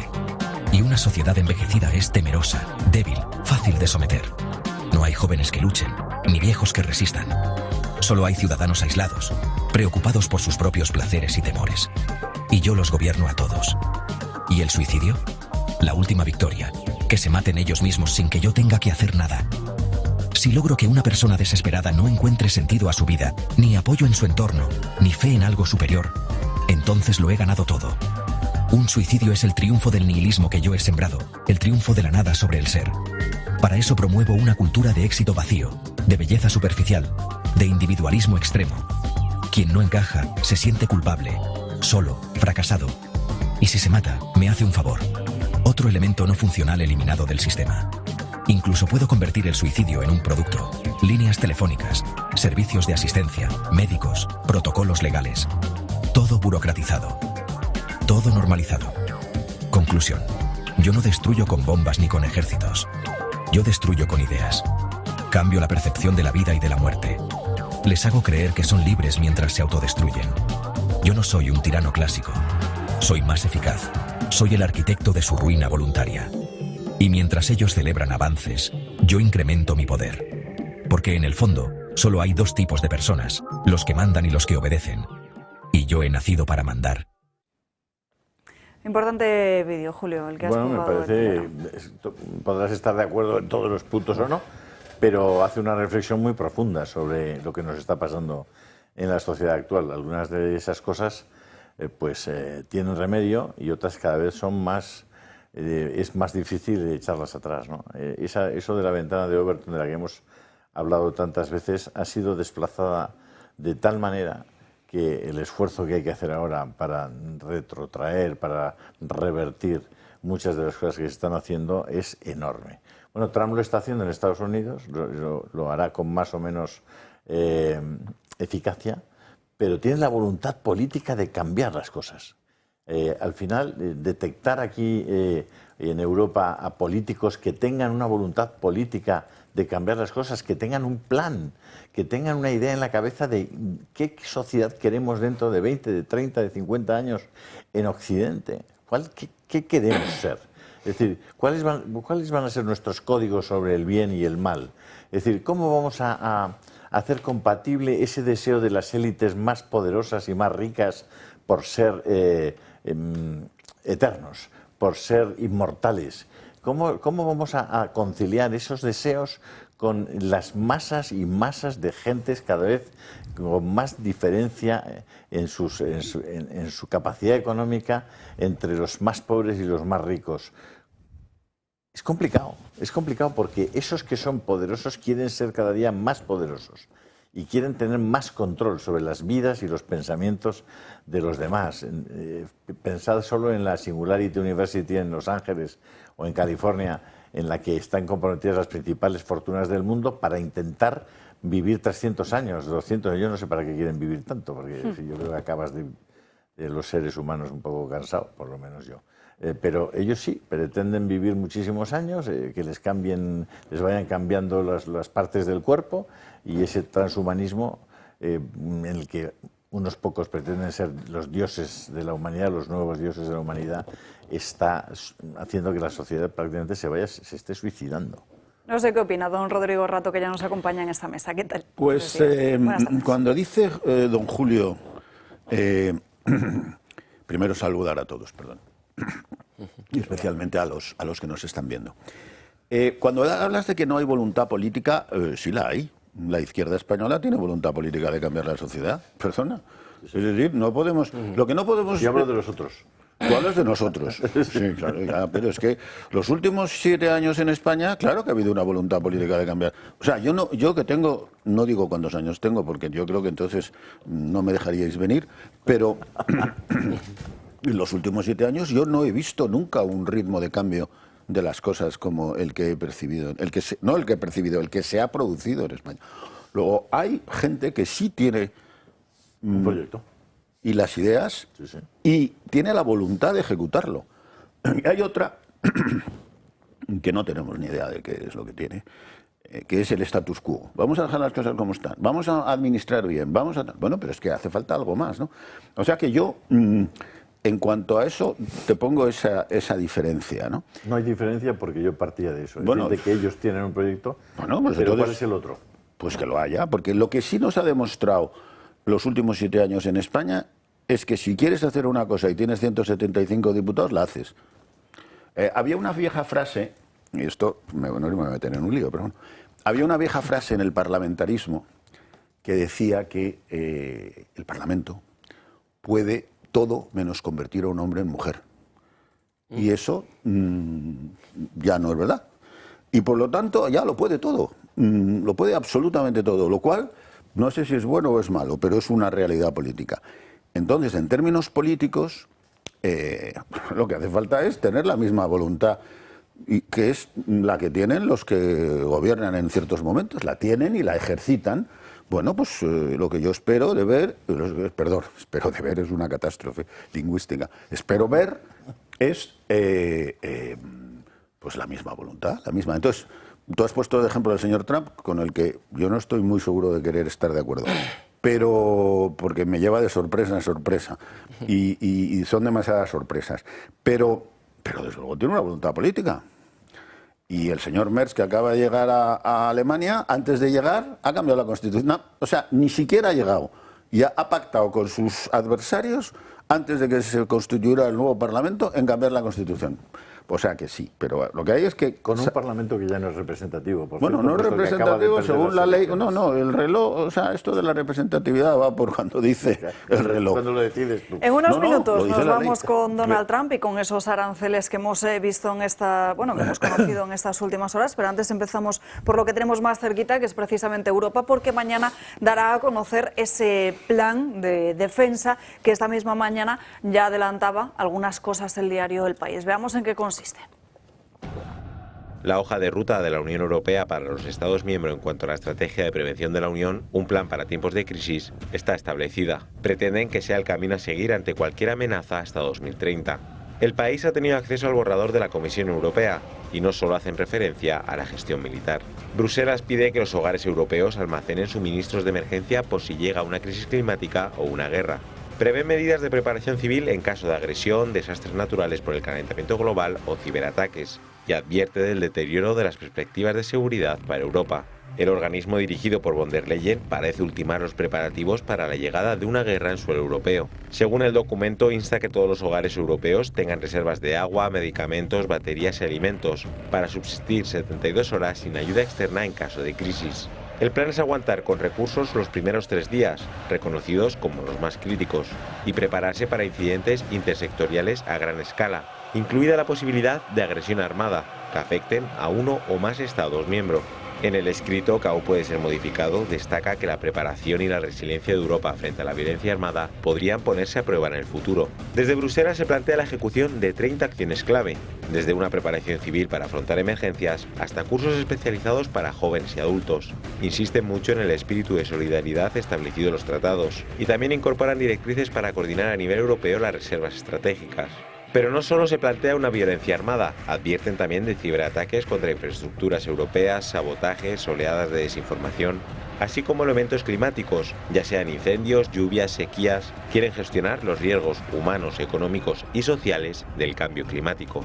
Para la elaboración del proyecto se está tomando como ejemplo Finlandia, ya que el país nórdico es avanzado en preparar a su ciudadanía ante situaciones adversas. Para afrontar todo esto, la Comisión Europea advierte de la necesidad de un cambio de mentalidad de la ciudadanía. Y según el último Eurobarómetro, los españoles son los europeos menos preocupados por la seguridad y defensa. Esto se dará a conocer, Francas, el mismo día en el que Sánchez comparece en el Congreso. Sí, no creo que tenga mucho que ver, pero bueno, yo solo tengo resuelto, porque tengo unas latitas de Callos, una botella de Rioja y una botella de Ribera. Y estoy feliz. Creo que te vas a tener que hacer con alguna más. No. Con eso porque a eso añado mi conciencia tranquila, cosa que dudo que tengan ellos, con lo cual si me pasa algo me quedo. Deberías tener una botellita de vodka porque como el soldado que vendrá a invadirte es ruso, para poder en un momento determinado pactar con él. Pues ya sabes que los rusos... Tengo un poco de whisky, me queda un poco de whisky y además es Dick. Y lo único que encuentro a faltar en estas previsiones tan interesantes es por qué no se van todos los que las han pensado hacer puñetas. Don Rodrigo, ¿cómo lo ve usted? Pues la verdad es que es típica respuesta europea, ¿no? Es decir, un plan de ¿cuántos? 30 puntos. 30 medidas. 30 medidas, sí. 2030, Agenda 2030. Sí, 2030, 2040, 2050, entonces ahora nos van a regular cuántas latas de cañitos tenemos que tener en casa. Me parece... Vamos a ver, me parece que lo que nos indican es que no tienen ni idea de lo que van a hacer y que además no tienen dinero para hacerlo. Y entonces nos van a entretener con un jueguecito de simulación. Entonces, mañana en el Parlamento pues también hablaremos de cuántas latas hay que tener, si hay que tener zapato de agua, si... la defensa europea, por desgracia, está muy clara. Tiene 2 puntos, solo 2 puntos. Uno es quién decide y otro es armas nucleares. Y todo lo demás, ¿por qué 3 días? Es decir, si hay una guerra, ¿realmente en 3 días vamos a ganar la guerra o la vamos a perder? Entonces, ¿por qué no hablamos de lo más importante y después hablamos de lo de las latas, que me parece muy bien, que seguramente pues irá bien para unas industrias, etcétera? Pero primero vamos a hablar de lo importante. Rusia tiene 6.000 cabezas nucleares. Es el país de mayor número de cabezas nucleares del mundo. Y tiene 1.500 montadas, o sea, para salir.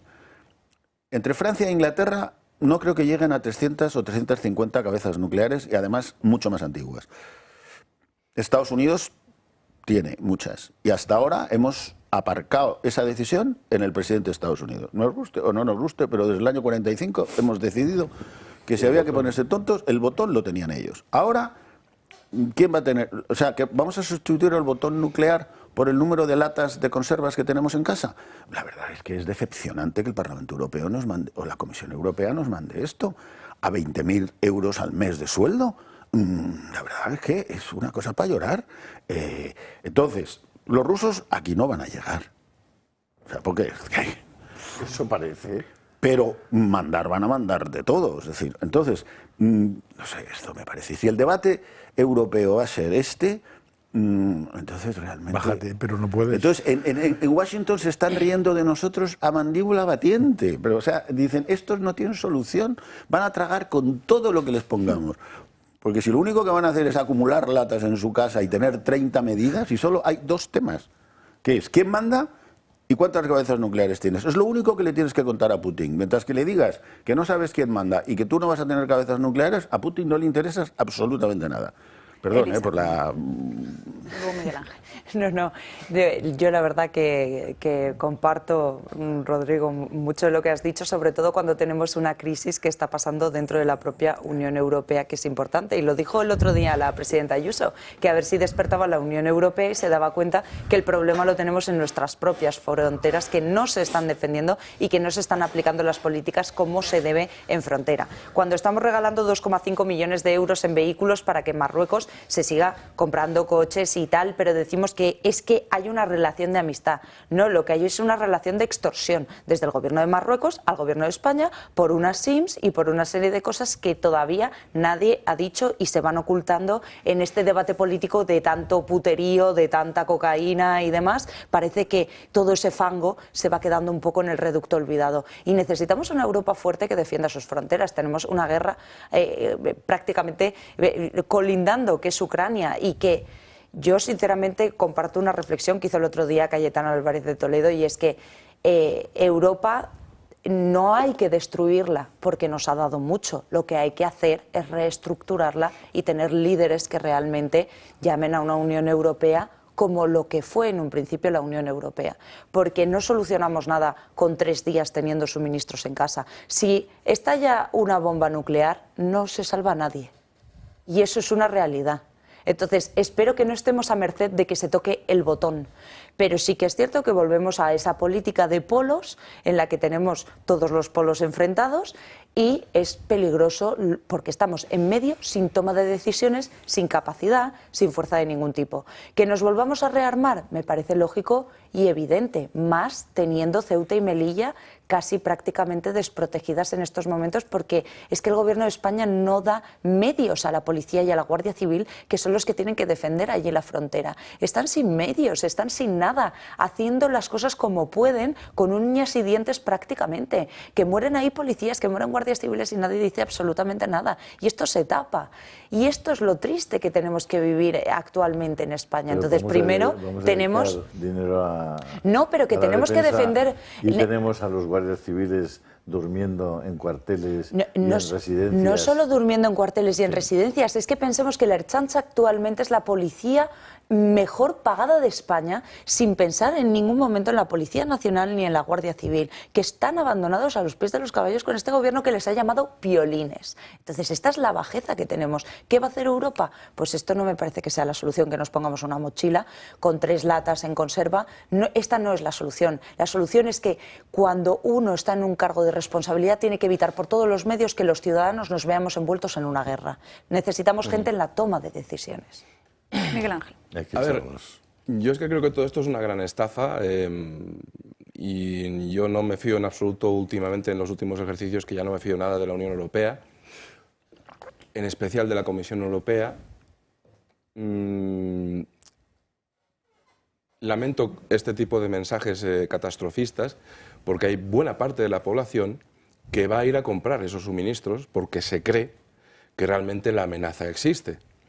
Y lo que deben saber los telespectadores es que aquí lo único que ha cambiado en relación con el conflicto de Rusia, Ucrania y Europa y tal, es simplemente que ha habido un nuevo presidente en Estados Unidos que quiere hacer las cosas de otra forma. Pero desde luego que lo único que a mi juicio hay detrás de estas políticas y de este miedo que pretenden infundir a la sociedad europea es mayor control social, porque en el momento en que tú estás en una situación de supuesta crisis o de inminente daño por parte de una potencia extranjera, te permite adoptar todas las medidas que a ti te dé la gana y gastar el dinero que a ti te dé la gana en lo que a ti te parezca bien, y sobre todo en lo que haya buenas comisiones para nuestros queridísimos políticos. ¿Qué confianza va a tener un ciudadano europeo en los europarlamentarios cuando resulta que una empresa como Huawei corrompe a buena parte de esos eurodiputados para conseguir sus intereses económicos y políticos?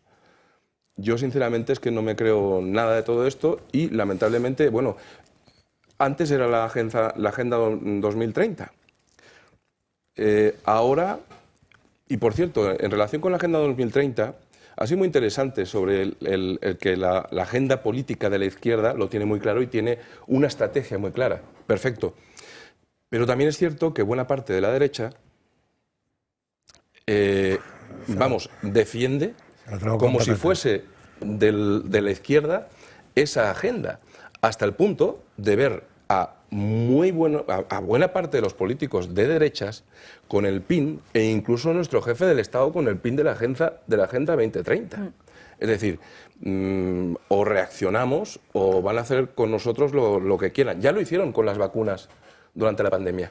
Y hablando de control, me gustaría preguntarle a don Rodrigo y también conocer la opinión del resto de la mesa acerca del euro digital, porque lo que hemos venido tratando en estos últimos días es que tiene más inconvenientes que cualquier otra cosa. Estaríamos hablando de que esa moneda podría tener una fecha de caducidad o incluso cómo se castigaría también la capacidad de ahorro de los propios ciudadanos por esta moneda.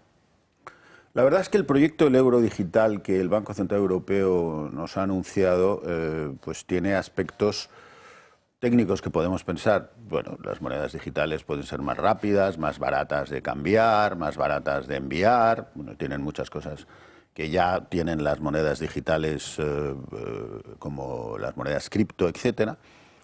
Pero yo no veo por qué los ciudadanos tienen que renunciar a tener su moneda palpable. Es decir, eso me parece es el eterno cuento, perdón por la palabra, pero teoría de que estamos luchando contra la economía sumergida. Y sin embargo, las últimas cifras que vimos el otro día de la economía española es que seguimos en el 24% de economía sumergida. Lo cual, que yo también vuelvo ahora a apelar a mi edad. Llevo toda la vida oyendo que España era el 24% de la economía sumergida. El otro día me preguntaba a mi mujer, ¿y cómo se sabe cuánto es la economía sumergida? Pues la verdad es que es una buena pregunta, porque al ser sumergida... Pero bueno, yo creo que hay unos indicios, ¿no? Entonces, el cuento de la lucha contra la economía sumergida, pues lo debemos de aparcar. El euro digital puede tener ventajas, indudablemente. Si tú quieres mandar dinero a Singapur, a lo mejor lo puedes hacer más rápido con el euro digital que no. ¿Tiene un elemento de control? Es cierto que lo tiene. No cabe duda que estamos cada vez más controlados. Por ejemplo, esto es una butad, ¿no? Liberaloide, pero la voy a poner. Si se aprueba el euro digital, tendrían que reducirse automáticamente los impuestos porque Hacienda va a recaudar mejor. Entonces, en vez de gastar más, que se diga, bueno, el euro digital supondrá que no podrá haber un impuesto del IVA superior a el 15, del 21 al 15. Ya que van a recaudar mejor, pues que no se lo lleven, que no se lo gasten, que vuelva, ¿no? Bueno, eso es imposible, eso no lo vamos a ver, porque los impuestos no van a bajar nunca. Entonces, yo creo que sería bueno que las autoridades europeas, en vez de prohibirnos cosas, por ejemplo, tener monedas en metálico o pagar en metálico, etcétera, nos dieran oportunidades. El euro digital puede ser una oportunidad, pero no tiene por qué llevar aparejado que nos prohíban otras cosas. Esta manía de que nos tienen que prohibirlo todo, supuestamente para protegernos, yo creo que la experiencia demuestra que no es así.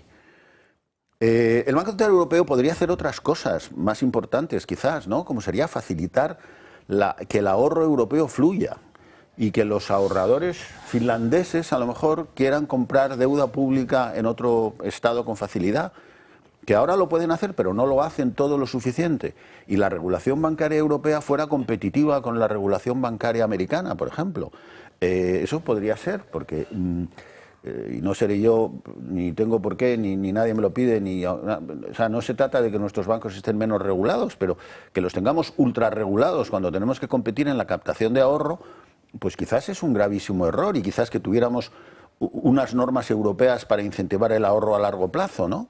Yo creo que por ahí podríamos ir dando más oportunidades a los ciudadanos, pero esta manía de Europa de regulárnoslo todo, pues nos lleva a la historia del lobo, ¿no?, que hemos conocido aquí recientemente. Totalmente, totalmente. Miguel Ángel. Yo quería preguntarle a don Rodrigo respecto de esta estrategia consistente en un supuesto gasto o inversión militar de 800.000 millones de euros. ¿Qué opciones tiene realmente la Unión Europea para realizar esta denominada inversión o gasto? Y si una de las opciones va a ser volver a darle a la maquinita de emitir billete sin respaldo alguno y volver a generar inflación.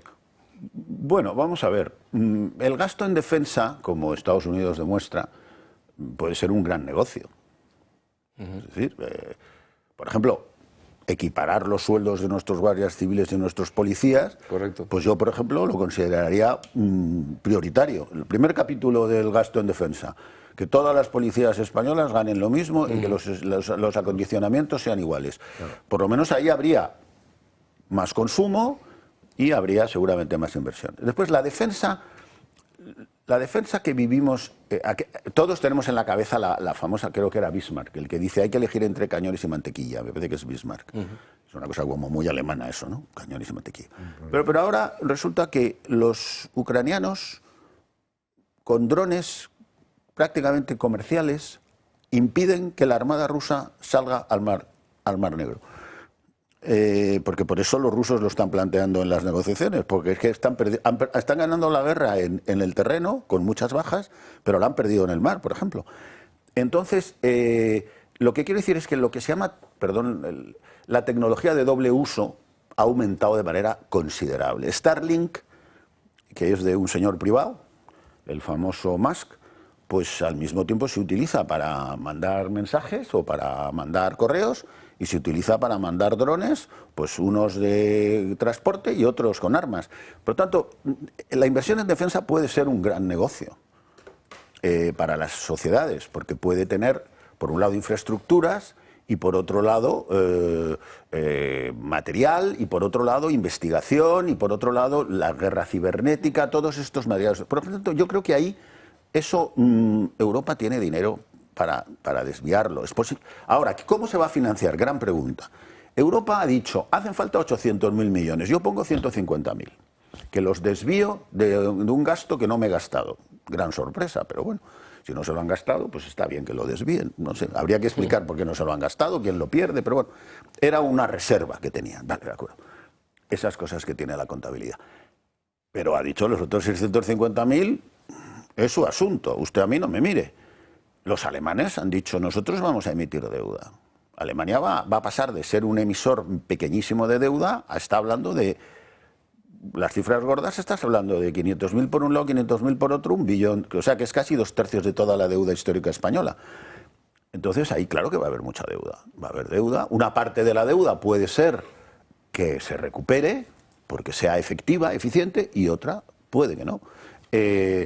Pero vamos, los 650.000 que han dicho que son necesarios, de momento nadie ha dicho que los vaya a poner.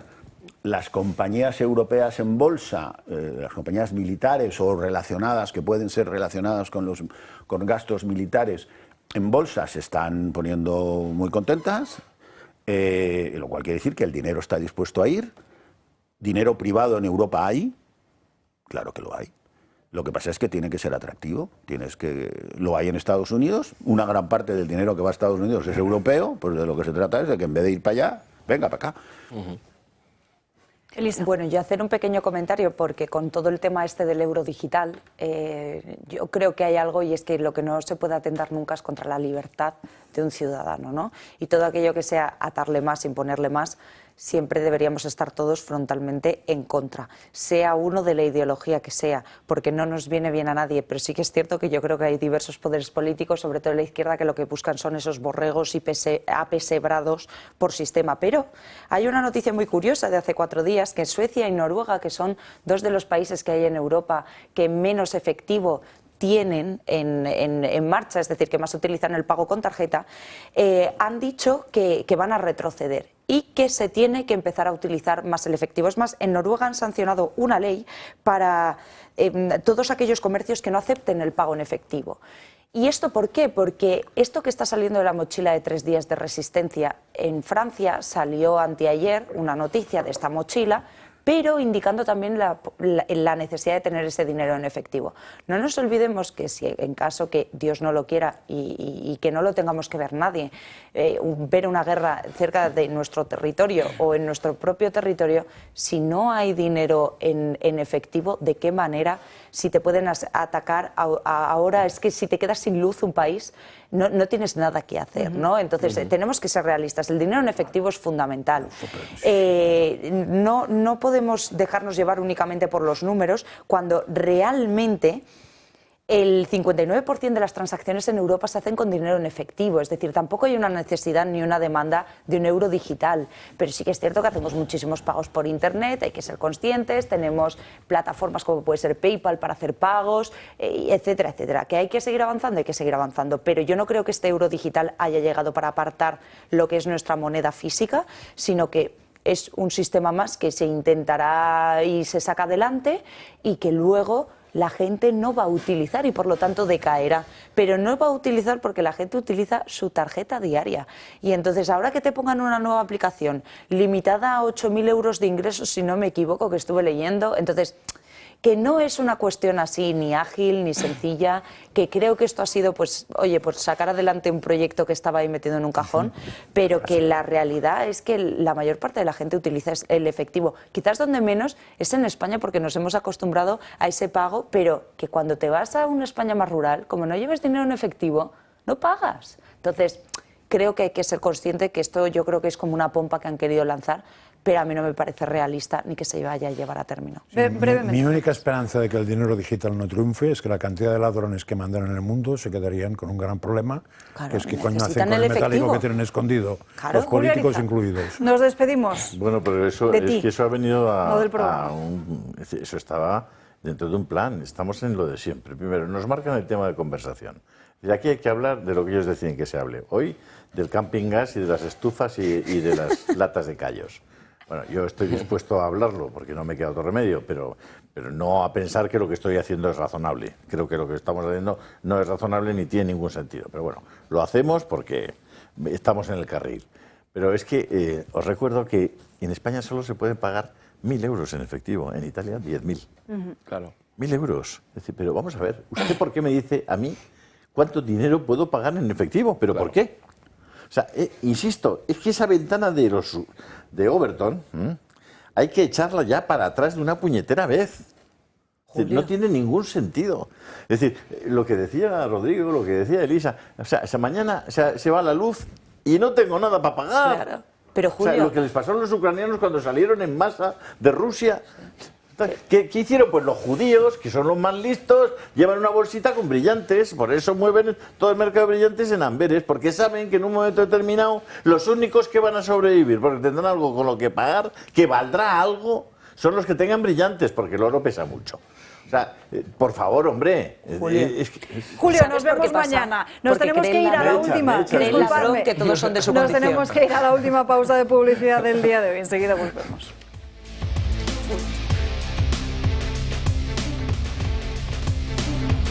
Las mujeres son las más afectadas por la artrosis de manos. En personas mayores de 65 años su incidencia es 3 veces superior a la de los hombres. Esto sucede por varias razones y entre ellas los cambios hormonales que ocurren durante la menopausia.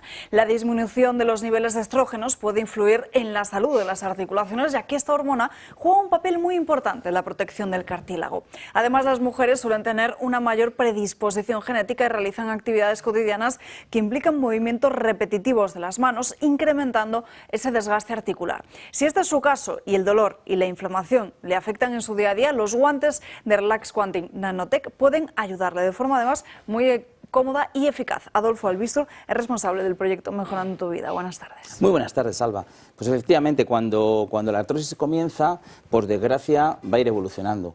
¿Por qué? Porque al final la articulación se va desgastando y, bueno, como vamos cumpliendo años, gracias a Dios, pues evoluciona de esta manera, ¿no? Lo que tenemos que intentar es 2 cosas. Una es evitar el dolor, es decir, que no estemos con dolores, que eso realmente es bastante inhabilitante, y por otro lado mover, ¿no? Muchas veces movemos menos porque te duele e intentas mover menos. Y es bueno mover para que irrigue bien la sangre. Por eso los guantes, con este tratamiento que tiene las ondas pulsantes, el masaje, la vibración, el calor, antes que se coloca un guante que lleva parafina, vamos a conseguir que en 20 minutos, fíjate qué sencillo, en 20 minutos podamos hacernos el tratamiento en casa, porque el tratamiento tiene que ser que sea eficaz y que a su vez también sea cómodo y sencillo, ¿no? Y luego, bueno, luego tenemos, una vez que ya tenemos la artrosis de manos ya solucionada, pues tenemos el tema de la rodilla. Aquí, claro, rodilla y espalda tenemos que trabajar, hay que llegar a una articulación que está más interna, ¿no? Entonces hay que trabajar, no se puede con ondas pulsantes, hay que trabajar con terapias de luz, infrarrojo y ultravioleta, para que llegue y irrigue esa articulación, también con masaje, vibración y calor. Y hoy tengo la duda, porque Frank Cas ya tiene no sé, la rodillera y ahora nos faltaba el cinturón. ¿Qué tal te ha ido? Hay una novedad. Bueno, con el venga, cinturón que no tengo clara que sea igual es efecto ¿cómo le llaman esto? Placebo, pero no sé. Sí. Me lo estoy poniendo desde que me llegó y las interrupciones de mi sueño han bajado. Ahora mismo no me despierto a medianoche. Pues pero igual dura, no sé. Pero yo me lo pongo antes ya en la cama, ¿eh? Muy bien. El dolor bien. Mejor. Sí, el dolor claro, bien. Pues eso, pues claro. Si pero no es que además no me despierto, que no me despertaba por dolor. Cuando me despertaba tenía dolor. Claro. No me despertaba igual por el sistema nervioso que está conectado. Pero también el olvidarse del dolor implica también una situación de más relajación. No sé, pero ya sería alucinante que además sirviera esto como pastilla para dormir, que no tomo. Pues ojalá sea. Bueno, pues ya tenemos aquí pues todo el pack para realmente pues tener la artrosis controlada.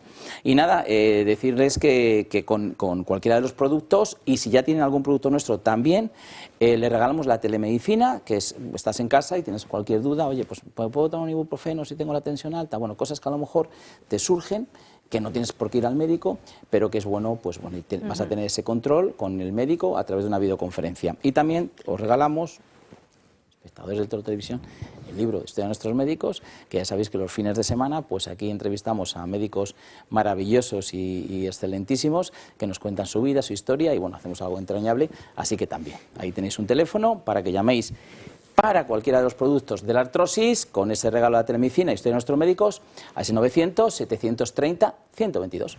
Pues que llamen cuanto antes, Adolfo, y le vemos el fin de semana. Gracias. Gracias.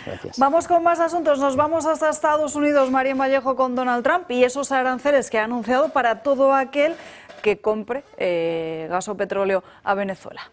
Así es, Alba. Donald Trump sigue con su objetivo de imponer aranceles a varios países. Ayer dio un paso más en este objetivo, que cualquier país que adquiera petróleo o gas de Venezuela se va a enfrentar a aranceles del 25% sobre las transacciones comerciales con Estados Unidos. A esto Donald Trump lo ha llamado arancel secundario.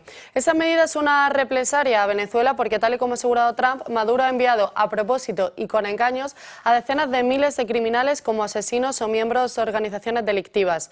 Entre ellas, Trump ha destacado el Tren de Aragua, una banda criminal de Venezuela que ha sido catalogada como organización terrorista extranjera por Estados Unidos. Además, esta medida ya tiene fecha de arranque, el próximo 2 de abril.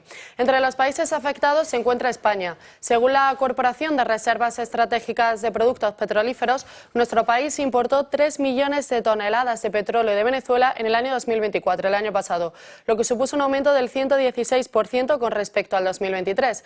Por lo tanto, España también saldría perjudicado de esos nuevos aranceles anunciados por el presidente de Estados Unidos. Gracias, Marien. Bueno, ya lo vemos. Trump ha amenazado con estos aranceles del 25%. Entre ellos estamos nosotros, porque además quien compra aquí en España, don Rodrigo, es Repsol, y lo que supone, además, compra lo que supone el casi 5%, el 4,75% del total que España compra.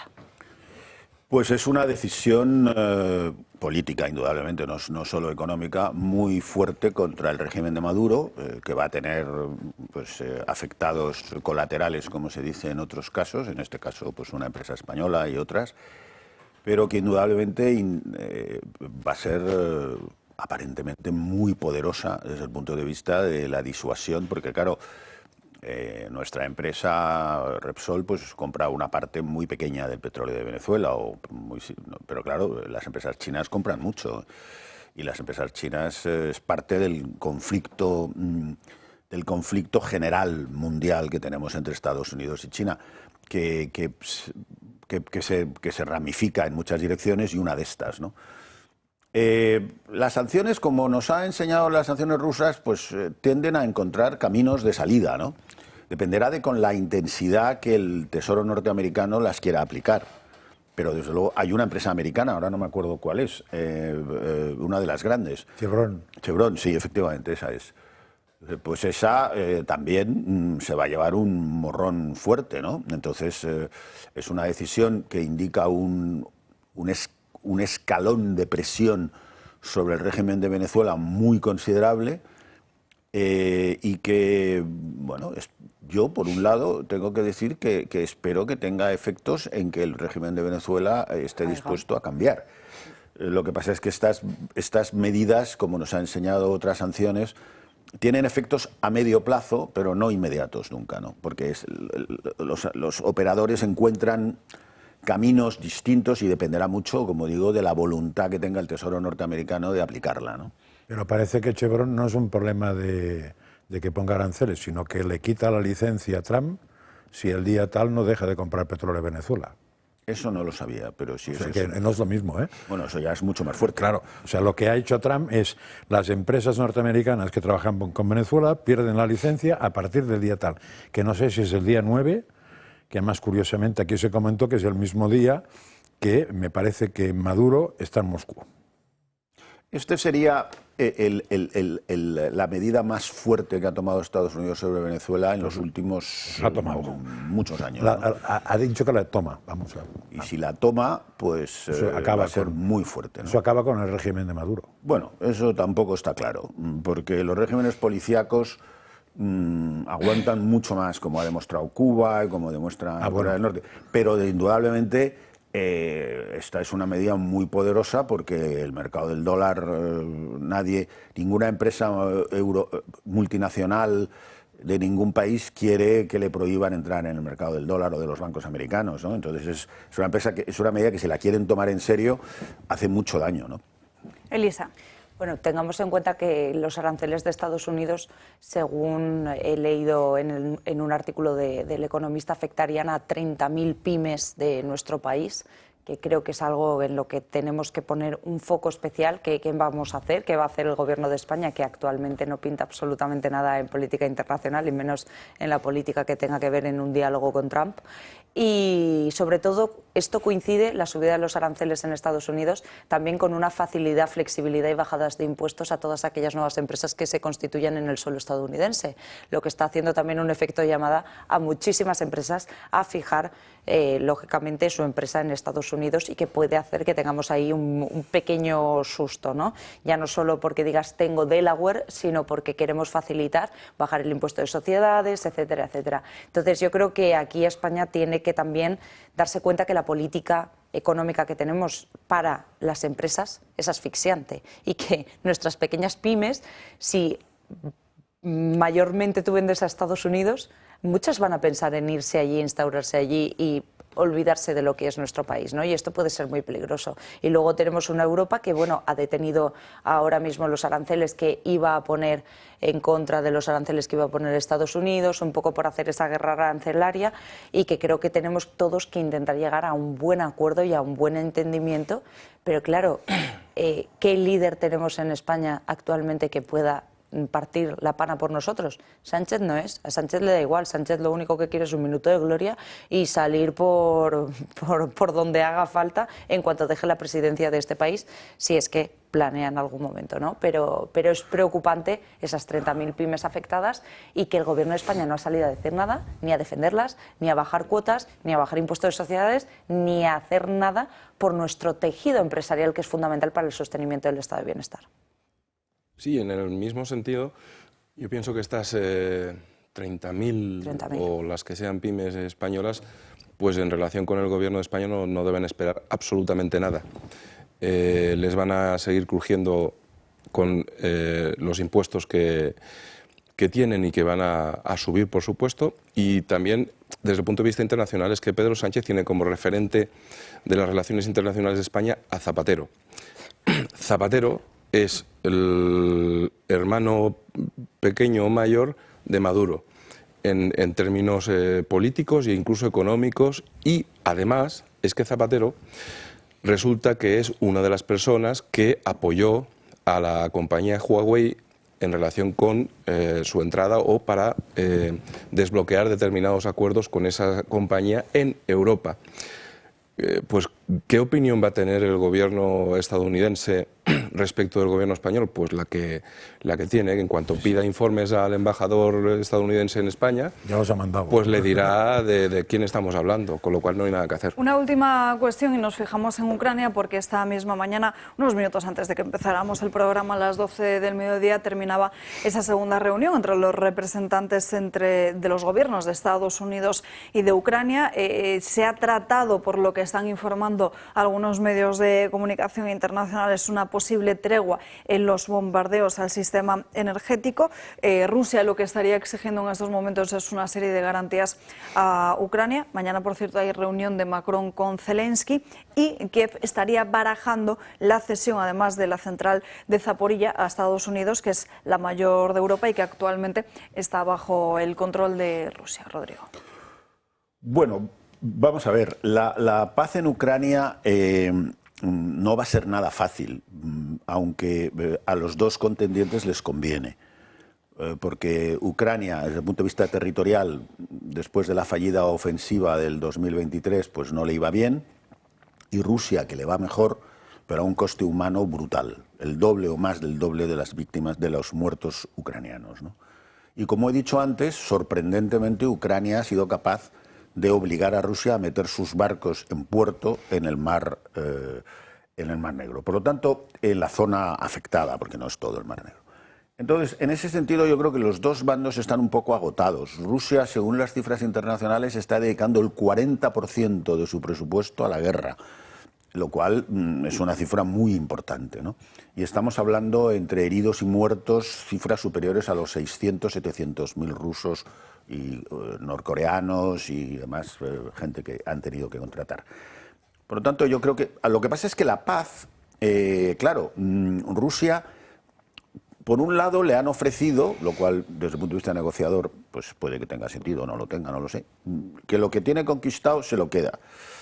Pero todo lo demás no se lo han ofrecido, porque no se, y que Ucrania no entraría en la OTAN, pero ha entrado en la OTAN Finlandia, ha entrado en la OTAN Suecia. O sea, hay muchos elementos ahí que hacen que la victoria rusa sea una victoria muy limitada, ¿no?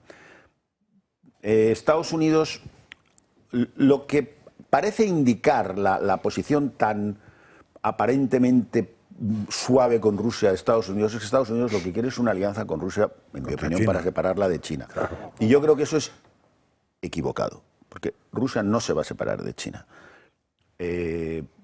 Por muchos motivos, y entre otros probablemente porque no se fía de los norteamericanos, porque el próximo, dentro de 3 años viene otro, y donde dije digo, Diego, y por lo tanto, y además China es un aliado mucho más estable para Rusia, aunque no sea tan bueno.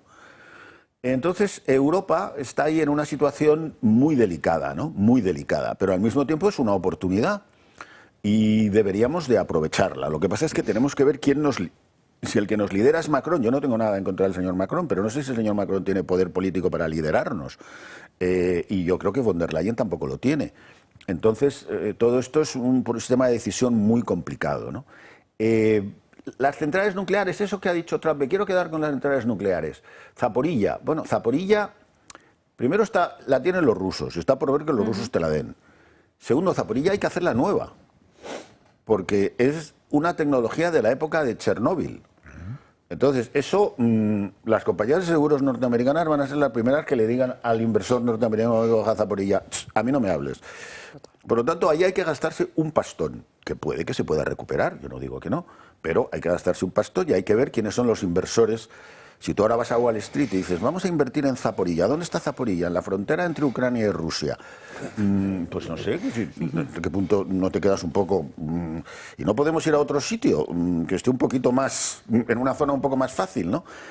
Entonces, lo de la central de Zaporilla, pues hay que ver primero que los rusos la suelten, que está por soltar, y después quién pone todo el dinero que hay que poner para hacerla nueva, porque es una central inmensa, generaba el 20%, me parece, o más de la energía ucraniana. Ucrania está haciendo una gran inversión en centrales nucleares, olvidándose de Zaporilla. ¿Los americanos quieren entrar en ese negocio? Pues puede que puedan entrar, puede que puedan poner dinero, o tal, no sé, es una manera de ver las cosas. Después está el tema de cómo se garantiza la estabilidad de Ucrania, en el sentido de que esto no se nos repita dentro de 3 años. Bueno, los rusos dicen, si me dais garantías de que Ucrania no entra en la OTAN, No lo volveremos a hacer. Bueno, no sé si hay que creerles o no creerles, depende de dónde probablemente desde Málaga los creen más que desde Varsovia. O sea, es una cosa... Y desde Lituania, pues seguramente no lo crees nada, ¿no? Europa tiene que tomar decisiones de defensa que, desgraciadamente, si lo que hoy anuncia un periódico español son las que ha tomado, no son las serias, ¿no? Las serias, por lo menos en mi modestísima opinión, son las que he mencionado antes. En cuanto a Ucrania, pues seguramente los dos contendientes están agotadísimos y no les vendrá. El problema aquí está en que Rusia, que es lo que Zelensky dijo en la Casa Blanca, Rusia cumpla las condiciones. Rusia es un país, para nosotros, para los europeos, es un país muy interesante desde el punto de vista económico porque tiene materias primas, cosa que nosotros no tenemos, y nosotros tenemos dinero, cosa que ellos no tienen. Dinero euros, no dinero en renminbis. Pero al mismo tiempo Rusia es un país muy intervencionista. Y los españoles, o sea, ¿cómo es posible que Rusia se haya metido en el tema del proceso? Que estamos ¿a cuántos? ¿A 5.000 kilómetros? O sea, es un país que le gusta meterse. Imagínate si se mete en el tema del proceso, lo que será en Moldavia. Entonces, es un país complicado, pero probablemente para Europa necesitamos una estrategia no opuesta, pero sí separada de la de los norteamericanos. Porque los norteamericanos han demostrado que cambian de estrategia con mucha rapidez. Y con esto, con eso terminamos. Perdón. Con esto terminamos. Gracias a todos por acompañarnos a lo largo de esta mañana. Nos despedimos, Gracias. pero ya saben que pueden seguirnos a través de todas nuestras redes sociales. Que pasen un feliz martes y que descansen. Hasta mañana. Adiós. Perdón.